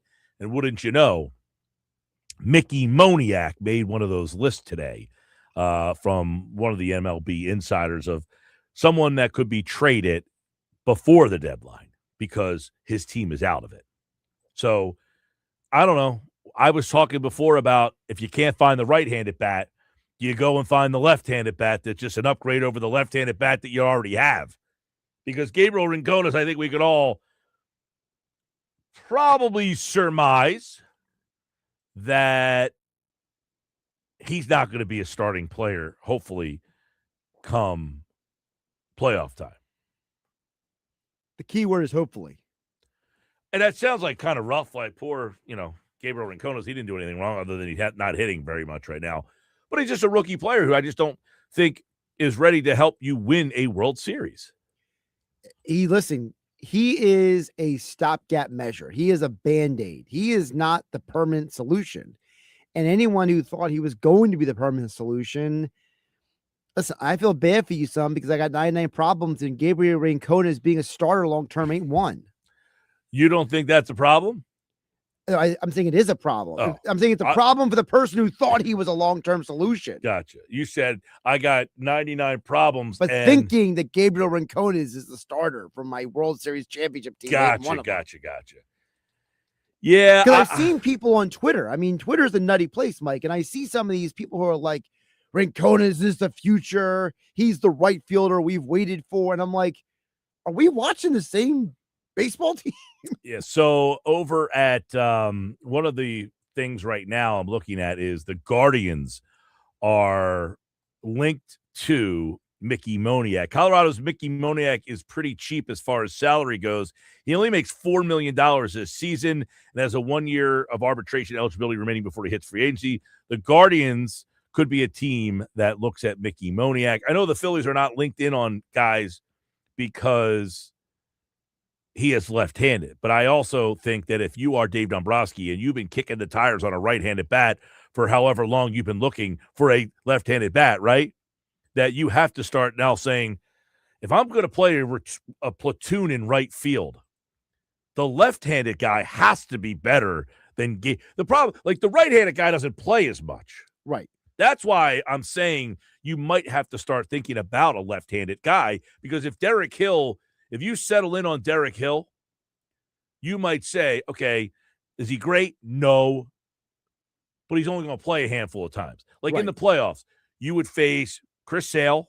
He would have to play in that game. You would face Kyle Harrison. He would have to play in that game. So if you play the Brewers, he would play in the game against Harrison. Right. Other than that, who's the Dodgers lefties? Blake Snell. Right. So he would have to play a game if the Dodgers are so because you don't know, like they've got Ohtani, they've got Yamamoto, Sasaki's starting this year. Snell's hurt, so I mean he's not even really in the lineup. But they expect him to be back by the end of the year. Right. No, I'm saying, but like right now, Robleski too. He's another lefty. Well, I mean, he dominated you last right. So I don't know where Snell would even fit in. Is kind of my point. Is so if you played the Dodgers, their top three guys right now, Ohtani, Yamamoto, and Sasaki, are all right-handed. So you wouldn't even need. The reason why I thought of Snell is because I saw someone saying the other day. Well, if he's back, he's a stud. Well, that the idea would be the Dodgers can be pitching for just 3 innings, and then go to like Sasaki for 3 innings, and then just go like 3-3-3 all the way to the end. Well, the Brewers have Harrison, so that would only be one game that you would not play the left-handed batter. Right. And you mentioned Sale with the Braves. And the Braves have Sale. So those are and I don't know what other playoff. Well, the team. Cubs, for example, the Cubs have Boyd. The Cubs might have 3 lefties. Imanaga.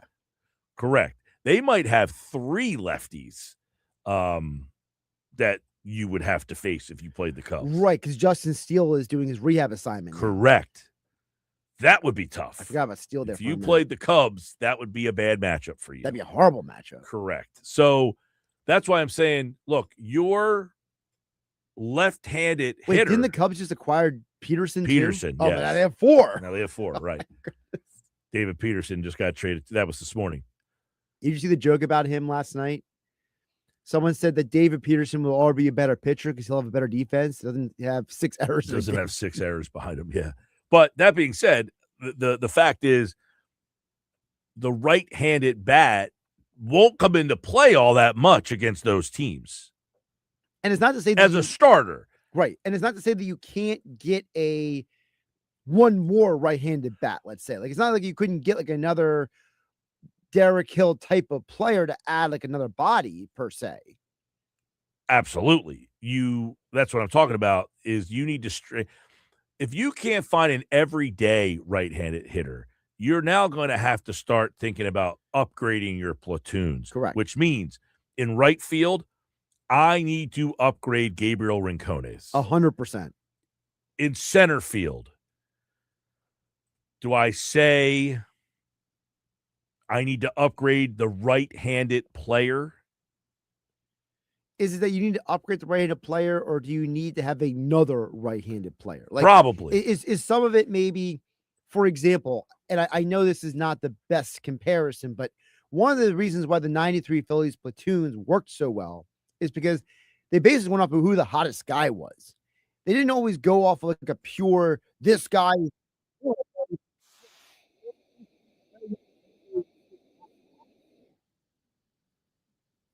So do the 2026 Phillies say, let's go out and get 2 righties. So if you have a guy who's on a hot streak, you just ride him until he cools off. I don't think so. Other than Marsh. I think Marsh is going to be given the opportunity to fall on his face. If he's struggling, he's going to struggle because you can't have 3 platoons in the outfield. And Edmundo Sosa is now part of this platoon in the outfield. I mean, he is out there every single game. The left-handed pitcher pitches. He's essentially become your left fielder. Well, one game he was a DH for goodness. Well, that's because Schwarber. I know, but pulled I mean out. is that like people forget how involved he is in the line. All right, Sports Fast Live tomorrow. We'll have details on where you can come out and see us. We'll wrap up the show and all that and more. It's all still to come right here on the Sports Fast on 97.3 ESPN.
All right, 10 to the top of the hour, getting ready to get out of here. Let's get the poll question for one final time today, Josh. Make a prediction. It's June 25th. Phillies are 4.5 back of the Braves. Who wins the NL East? Well, 65% said the Phillies, 33% went with the Braves, and 1% said other. So it looks like the Phillies fans are believing in the Fightins that they will come back, which looked like this was going to be insurmountable. It looked like there was no shot that this was going to happen. It goes back to the conversation you and I had in the first hour about how the Braves had a chance to put their foot on your throat, and they never did. Got the Phils tonight. Christopher Sanchez. They win tonight. They get 3 out of 4 against the old Natty Nats. So that's a strong opportunity tonight when you got your best guy going. They got their best guy going too. Brewers are not Brewers. Braves are off tonight. So you can gain a half a game, which would cut you down to 4. And then tomorrow, start a weekend series where the Phillies are playing the Metropolitans, and the Braves are playing out on the West Coast against the Giants. Got a good chance to make up a half a game tonight, though, with Christopher Sanchez on the mound. So check that out. Don't forget the 13 runs tonight. If the Phillies score 13 runs, if you text your name and where you're from, you can win a $100 gift card at Chachi's 13th floor at Rafiti's, coming soon to the White Horse Pike in Absecon. I was actually out in Absecon last night. Were you really? I was. I don't get over to Absecon all that often, but when I do, Was this DiCecco's commercial. I was in Absecon last night. Had a little dinner in Absecon, and a little late night snack, if you will. Okay. Not too late. It was like 7 o'clock. Yeah, you're not late guys. I used to be a late guy. I'm too old, man. Too old for the late night. Josh said, hey, did you ever drink that beer that I got you? What was the beer? Doomsalt from Gusto. And I said, I just don't really drink at my house all that often, if ever. Can't remember the last time I had a beer in my house. I mean, listen, it is what it is. Summertime I will. No, it's nice out. Yeah. I don't want it to be like ridiculously hot on my porch. No, if you want it to be nice enough that you can relax. You know what I usually will sit outside and watch TV on the porch is football. I'll say football season. Yeah, you get the football season like early October. You might go out there watching on the outside TVs. We got 2 TVs outside. We'll have the Eagles on the one TV, and then we'll have the one of your Friday 5 games. Well, the Friday 5 games. Friday 5 tomorrow, by the way. Yes. Yes, indeed. We are on what, week number 7? 7. Jeez. Lying. Trying to keep on. Week 7 of the Friday 5 tomorrow. Tomorrow we are at Jersey Cow in Margate, so stop out and see us tomorrow. It's a great opportunity for you to come out and check out the new Jersey Cow if you haven't been to a Jersey Cow yet. What are you doing? This is the spot. This is the place to be for an ice cream fan. 7903 Ventnor Avenue in Margate. So when you go over the Margate Bridge, or if you're coming from that area, you would make a left. If you're coming through Ventnor Heights or Atlantic City, you would make a right down Ventnor Avenue. And Jersey Cow is right there. It's a brand new building. It used to be the old burger barn in Margate. Oh, that's where it is. Food-looking truck thing. Yeah. Yeah. That's where the building is, where Jersey Cow is. Nice. Yep. So we'll be there tomorrow. We'll have tickets to go see Matt Rife. So if you want to win tickets to Matt Rife, comedian, they're not cheap, by the way. I wish I could win tickets to Matt Rife. A lot of people do. I hope you all come out tomorrow. We'll also have all sorts of drawings all day long. And the grand prize, too, the Matt Rife tickets. Jersey Cow is also throwing in a $250 gift card for Jersey Cow. More than Jersey Cow gift card, the Rife tickets. Tomorrow. Go, This get isn't them. even a question for me. I'll take the Jersey Cow 250, please. Talk to everybody from Jersey Cow tomorrow. See you.